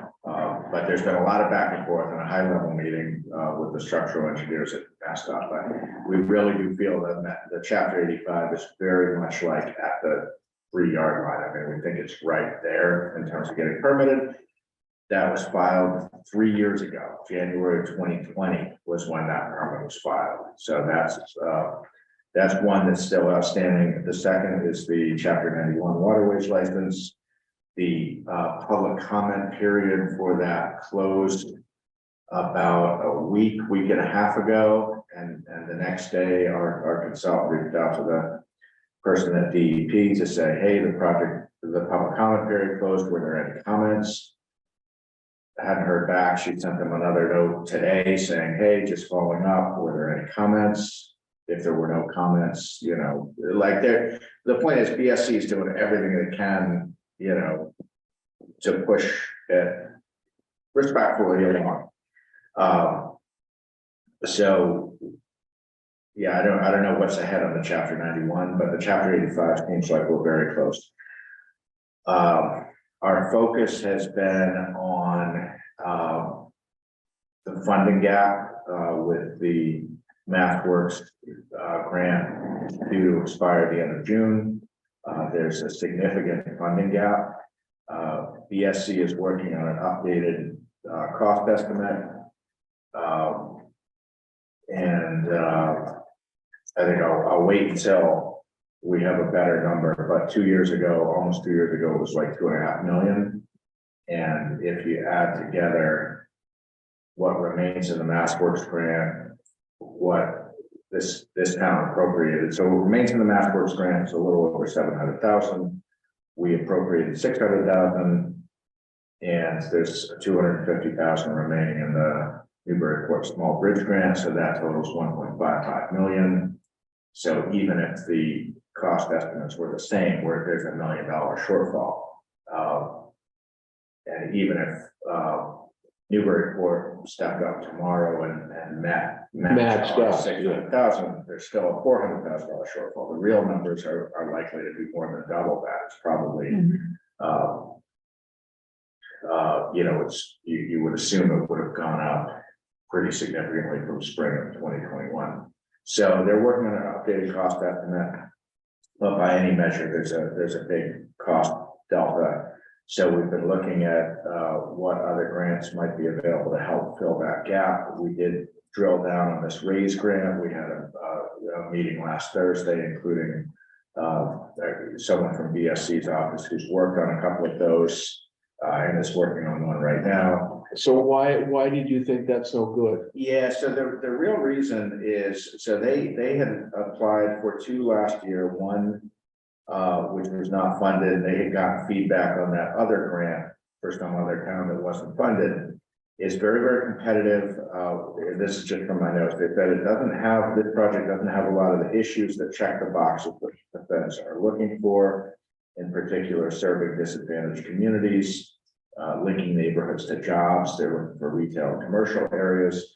And there's a benefit cost analysis, which, Rick and I were in a session last weekend at MMA, where they really emphasize they do this benefit cost. And you have to show numerically that your benefits outweigh the cost. Where the bridge has low traffic count, not a lot of foot traffic. They said, and it would only benefit a smaller population. They said it'd be difficult to monetize the benefits.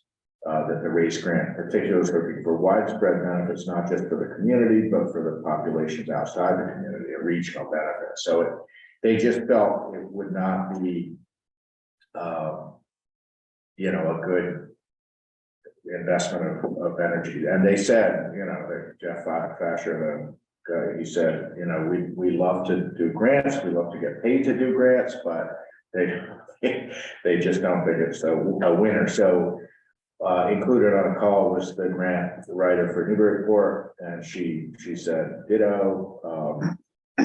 She felt that it was not viable for this particular pot of money, that no way the benefit cost analysis would meet the threshold, and therefore will get kicked out on their technical review. It wouldn't even reach a review of the merits of the grant if your benefit cost analysis doesn't make it. So then we had some discussion about whether there might be culvert grants that could be competitive for. So the culvert, and Micah said that the culvert grant that he's worked with typically only has $1 to $2 million for the entire state, and a lot of environmental requirements that put a lot on the project to show environmental benefits beyond what the project's already doing. So he was skeptical as to whether that particular pot of money would be good, but he also made the point that, and I've heard him say this a couple of years ago, Archie, you may remember this, that in Mass, a bridge is considered 10 feet or more, but in federal standards, a bridge is considered 20 feet or more. So while this may meet the federal standard of a culvert, it wouldn't meet the state standard because it's past the 10 feet. So anyway, we talked about different things that, they kind of the takeaway from all, we talked about getting it on the tip and what would be involved with getting it on the tip. But, that's kind of recognized as like 5, 6, 7 years, like that's a long process and requires a lot of regional support, which might you know, it would take some time. They felt that something that we ought to be doing is basically getting our elected delegation involved and seeing if there's some bucket of money that they know about or we don't know about. They talked about a couple of communities, one out in Western Mass and one down in South Shore, where there was a funding gap, but one of those was 220,000, one was 352,000. But instances where the legislature kind of found money and helped fill a gap. The gap here is a lot bigger than that. So basically the focus is trying to find a grant that will help fill the gap. I did have a follow-up meeting with the mayor today. We ended up doing that by Zoom instead of in person. I made that change because just to save the travel time. But we had a good discussion, and he said that he's definitely, you know, favorable to bring this back to the council. We talked about what the terms of an MOU. You know, I said that, you know, we would continue to look at that as 50% of the net cost, but I, as we talked it through, I acknowledged that some kind of ceiling on that would be necessary for that to be politically viable. So one thing I want to talk about with you all tonight is we've appropriated 600,000 already. And I told them that would be kind of our baseline, as we'd be looking for Newbury Port to make that commitment, even if it was potentially over 2 budget years. I told him that his predecessor had kind of agreed to put 300,000 in each of 2 years. And that I did say we had some questions at that time as to whether that would be workable from a financial standpoint, because you can't award a contract till you have all the funds appropriated. And so I told him, I don't know if that approach works or not. Obviously, that would be easier for him to space it over 2 years instead of 1. We do know the duration of construction will be about a 2-year project. But one thing that I said I would talk with you about is if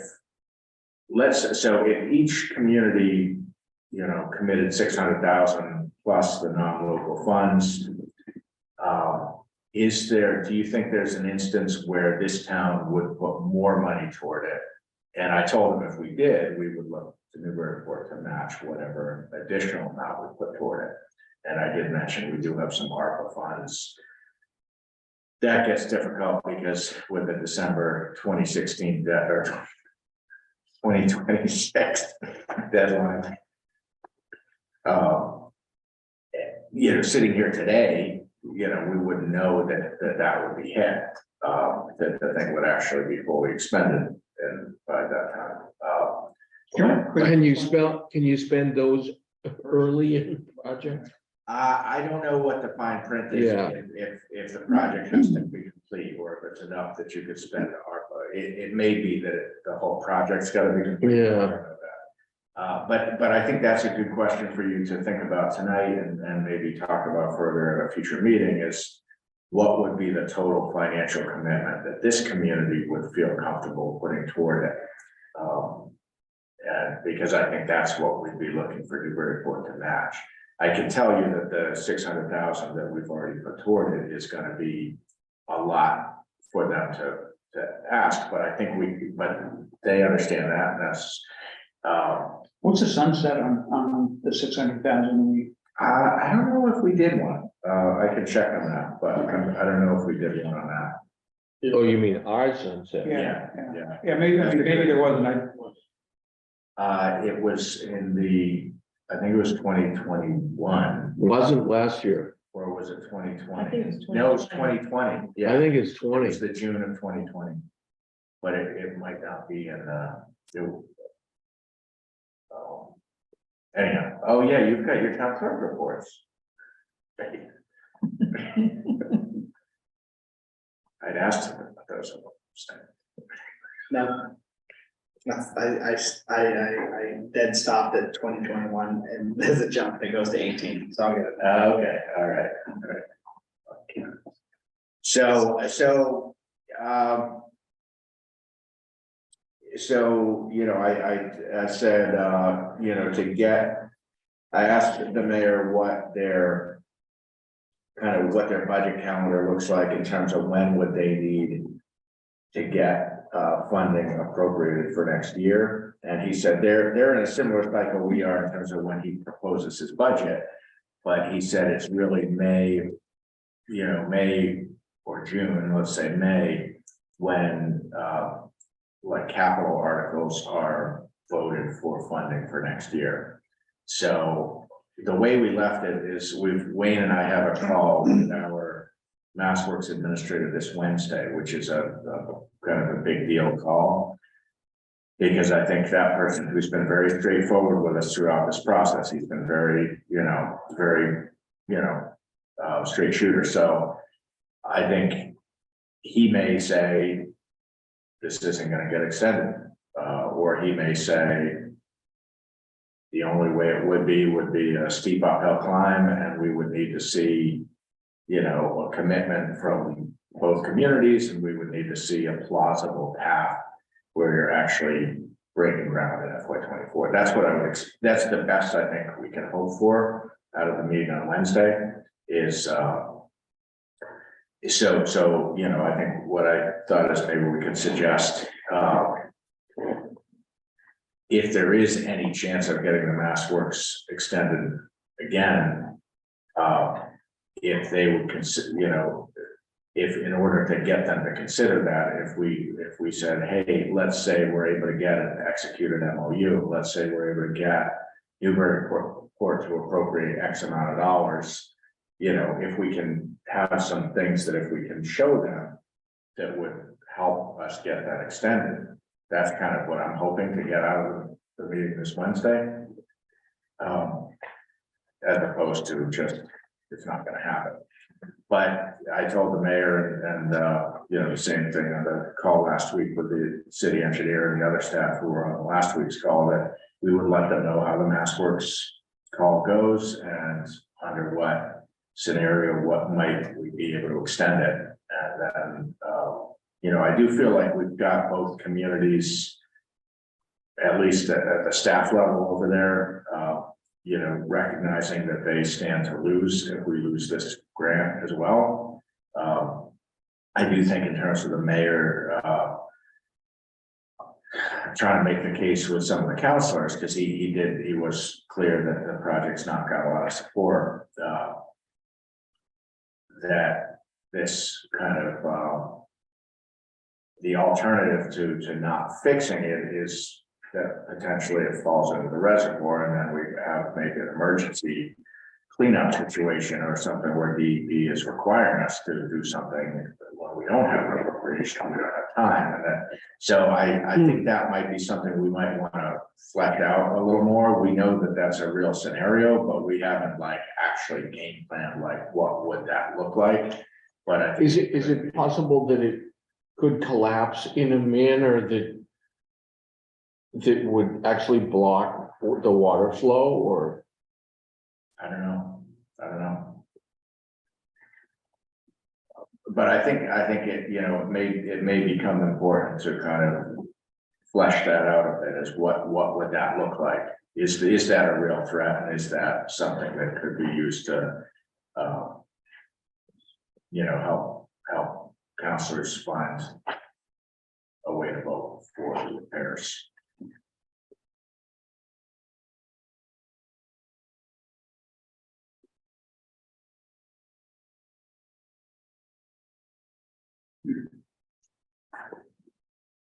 Right, it's unbelievable how long this has gone on, you know? The amount of effort that's gone, that you put in, that everybody's put in, and how long this is, I mean, it's 5 years now. 4.5 years. It was closed. My first meeting Yeah. was when it was officially voted to close. It was July of 2018. Yeah.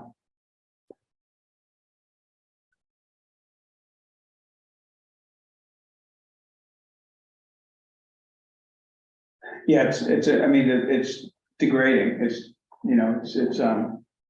so there's a sinkhole on the Newburyport side. And the roadway, so on the approach, not actually on the arch, but on the approach, and, there's, a phone or a barrel or something stuck in that, but, Yeah, it's getting worse. I was Yeah, over it yeah, the other yeah. day, yeah.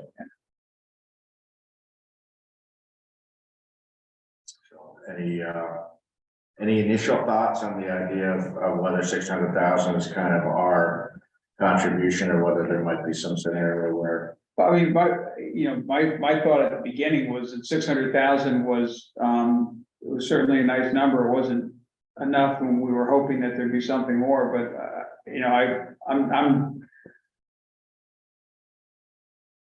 I'm definitely not closed personally to, to more than that. And, the question is, how would we get our counter Right. community? Yeah, I mean, I wouldn't be averse to not huge, but a small amount of additional funds, and if the ARPA funds were touchable, I'd be happier about that. This is a one-time thing, they're a one-time thing. But if the project has to be completed, that's a whole nother ballgame. But if it's possible that, okay, well, this is the first part of the building building the cofferdam or something, and we expend all the ARPA funds on getting that aspect of the project done, then maybe that would make it viable.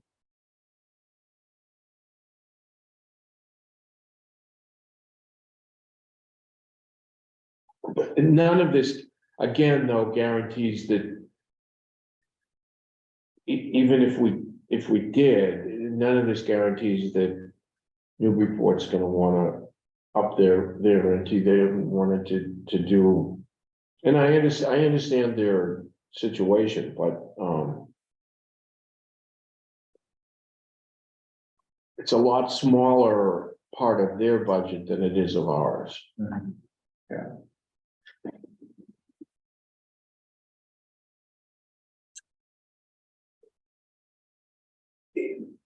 I wonder if there's any scenario where,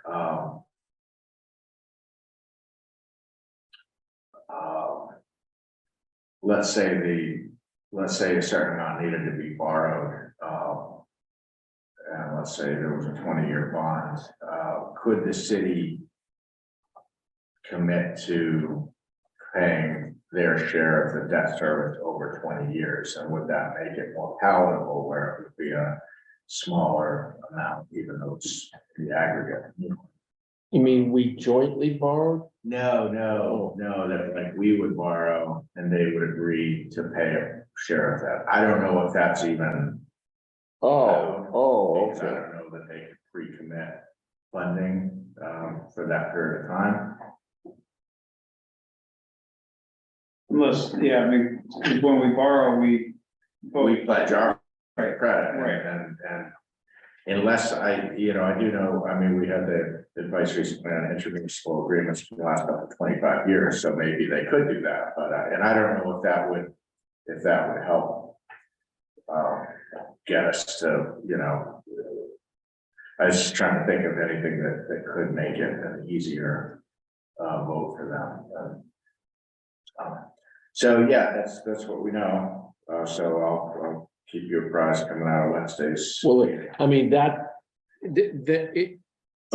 if the Mass Works grant is not extended, then all bets are off anyway. I don't even know what to do at that point.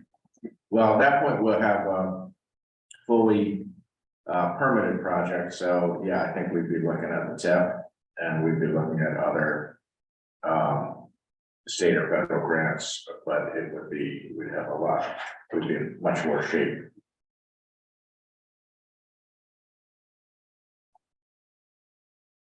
Okay, next item. I figured a toll bridge.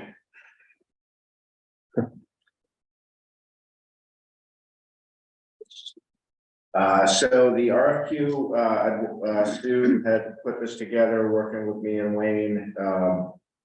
And so this went out, you see the timeline in it, and this really provides for the vendor selection really to be made, with the planning board being closely involved with that, which I think is great, because, it's a planning initiative, and it's great that they're really, kind of taking some ownership.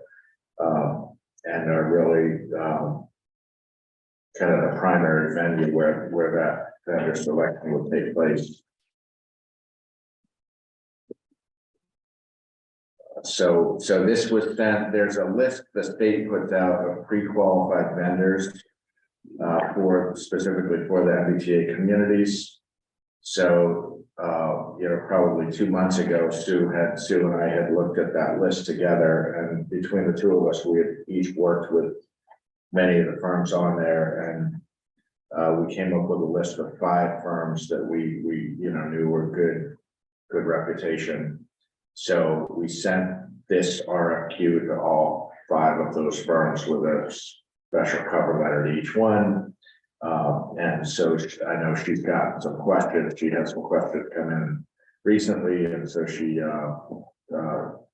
sent some draft responses today, and marked them up a bit, and then she sent those out.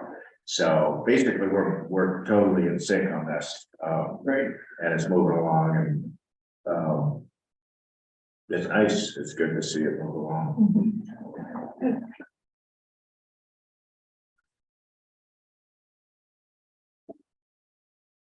We are working on creating a kind of a project page on the website, so we can start to house information on this effort. So that should be up potentially later this week.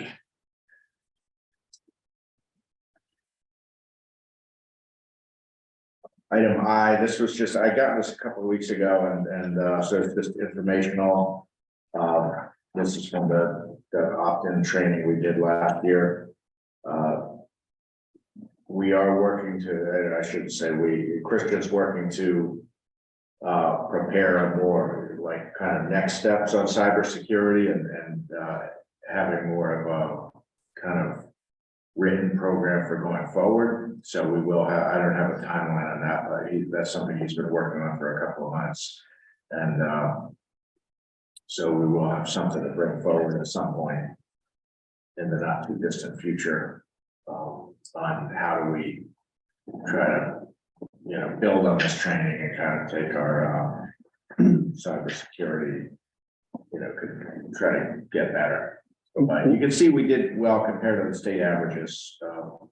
Right before Christmas, I must have got like 70 emails. You haven't finished. I think like the day after Christmas, I had to sit there and, all right, I'll get it done. I'll do it.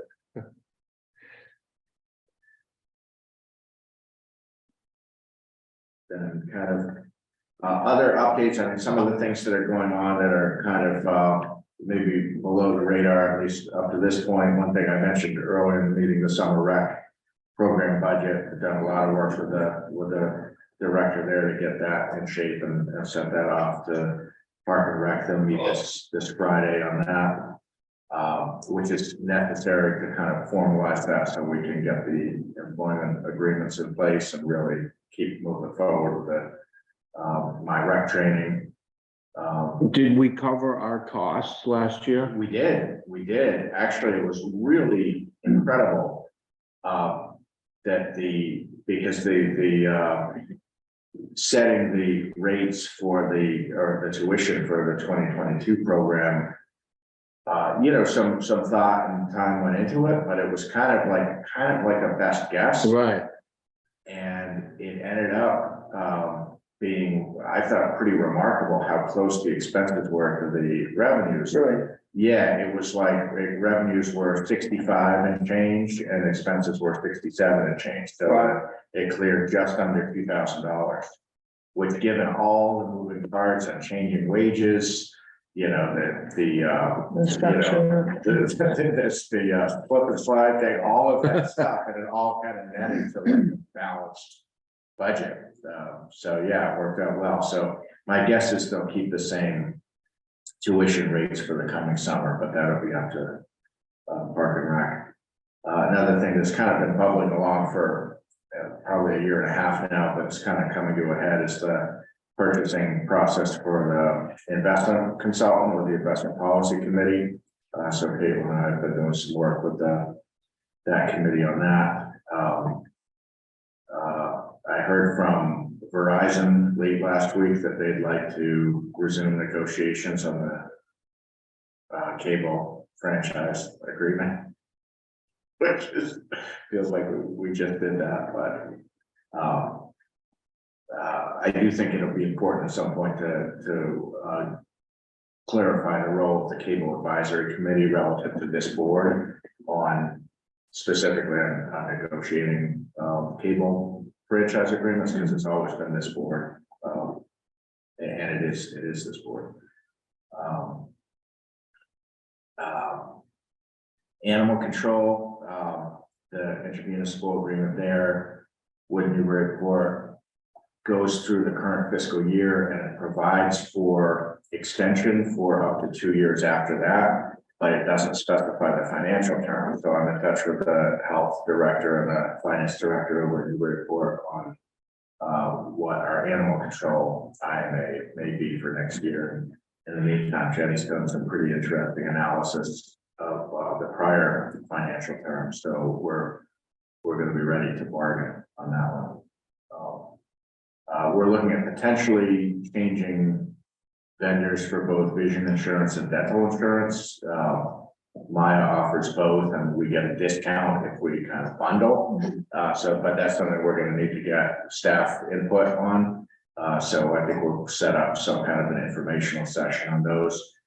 Those are two benefits the town doesn't match, so there's no financial impact of the town one way or the other. It's a matter of what's going to be better for the employees as to what coverage they prefer. Oh, this is one that's out of left field. So Moody's, you know, we get that great rating. Well, it turns out because we get paid off all our debt, we don't know, like they won't keep that public unless we separately apply to be rated as a rater, because normally your debt is what's rated, but because we don't have any debt, for them to rate us as a rater, we need to pay them an annual fee. There had to be a catch. And we need to do a lengthy written application, Oh, jeez. like, that's something. It's that there's been. So how much debt do we need to incur? My guess is we built it into our proposed budget for next year. They're gonna waive the fee the current year. So the first, it's $3,000 next year, which I think I checked with Hilltop. They said that's a small price to pay. You should just bite the bullet and pay it. So I have built that into the proposed budget. But the whole sequence of dialogue, because the section of Moody's that deals with this is like is a different division than the one that did our rating. And so the whole sequence of emails is like a who's on first kind of thing, because it's kind of like we're in the midst of a rating review and then there's someone else trying to, and he's like, oh, so you don't want to keep that public? I'm like, what do you? Anyway, so I picked up the phone and just explain it to me like I'm in third grade, like, and then we finally figured it out, but. And even then, Remember, these are the people that caused the great economic downturn in 2008, but because they gave people ratings that they had absolutely no idea what they were doing on, but that's neither here nor there, but they did. Right. We have a kickoff hazard mitigation plan local workshop in the next 2 or 3 weeks. That's primarily with the hazard mitigation kind of working group, which is primarily staff, department heads.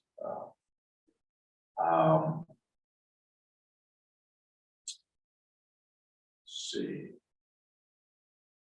I think that's kind of from the past. Week. No, it's about a week. It's about a week.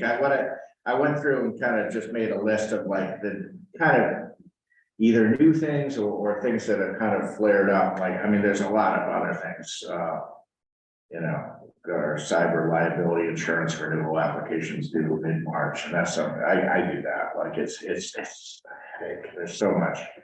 Utility pole relocation petitions, there's 2 of those that have been pending, and they came in August, and they both needed Concom, so we waited and referred them to Concom. Now they've both got orders and conditions, now those are here. You know, that's, eventually I'll have an assistant, but right now, like, I'm directly involved with pole relocation petition. Like, there's on this list, it's like, wow, that's where the time goes, so. I mean, Park and Rec is proposing to purchase an infield grader, they put in an article for that, which is a fine idea.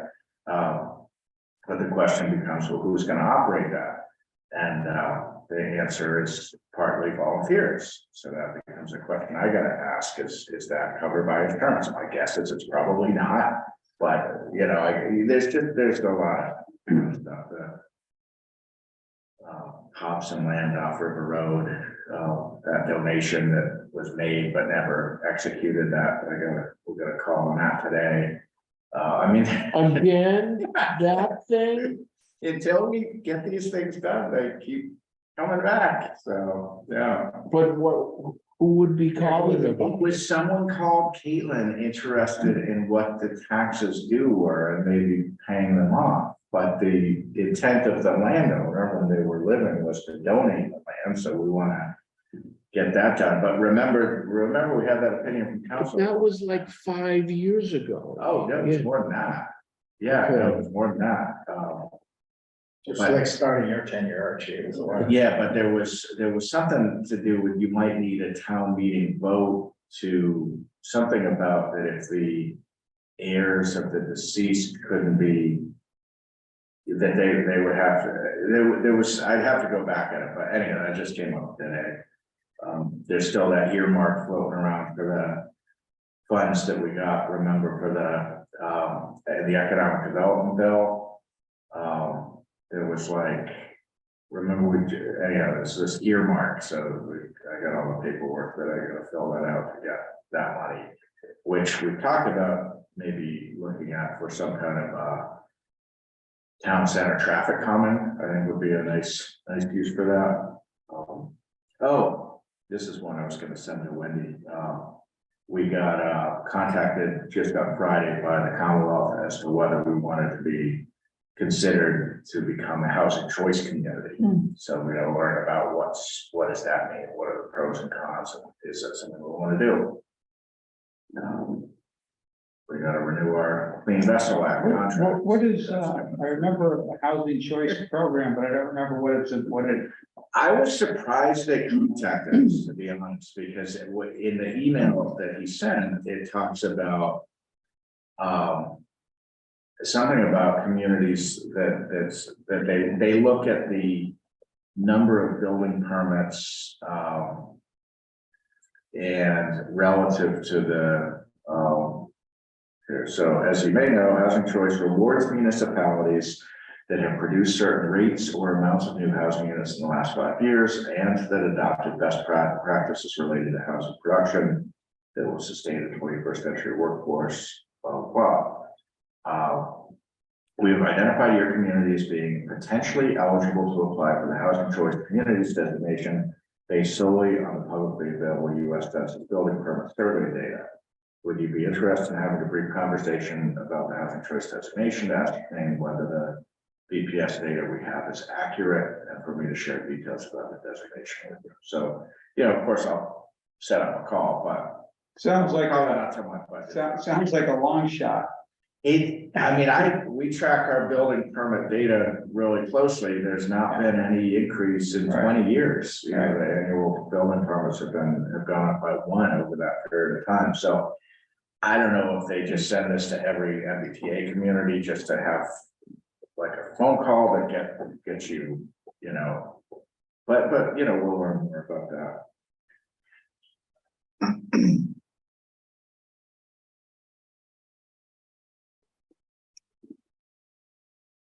Okay, future agenda items, Wendy, Rick?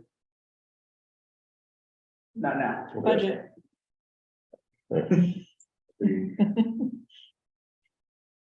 Oh, no,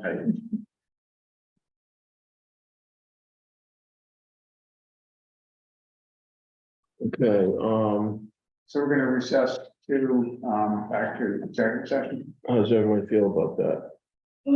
I'm tired, but But if not tonight, then Then one, there's gonna be more stuff next week. well, that's always the case. Yeah, so let's just get it done. All right, At least it's not 11:30. right, I make a motion to recess and go into executive session, at which point we will adjourn the meeting and go out of with no further open session.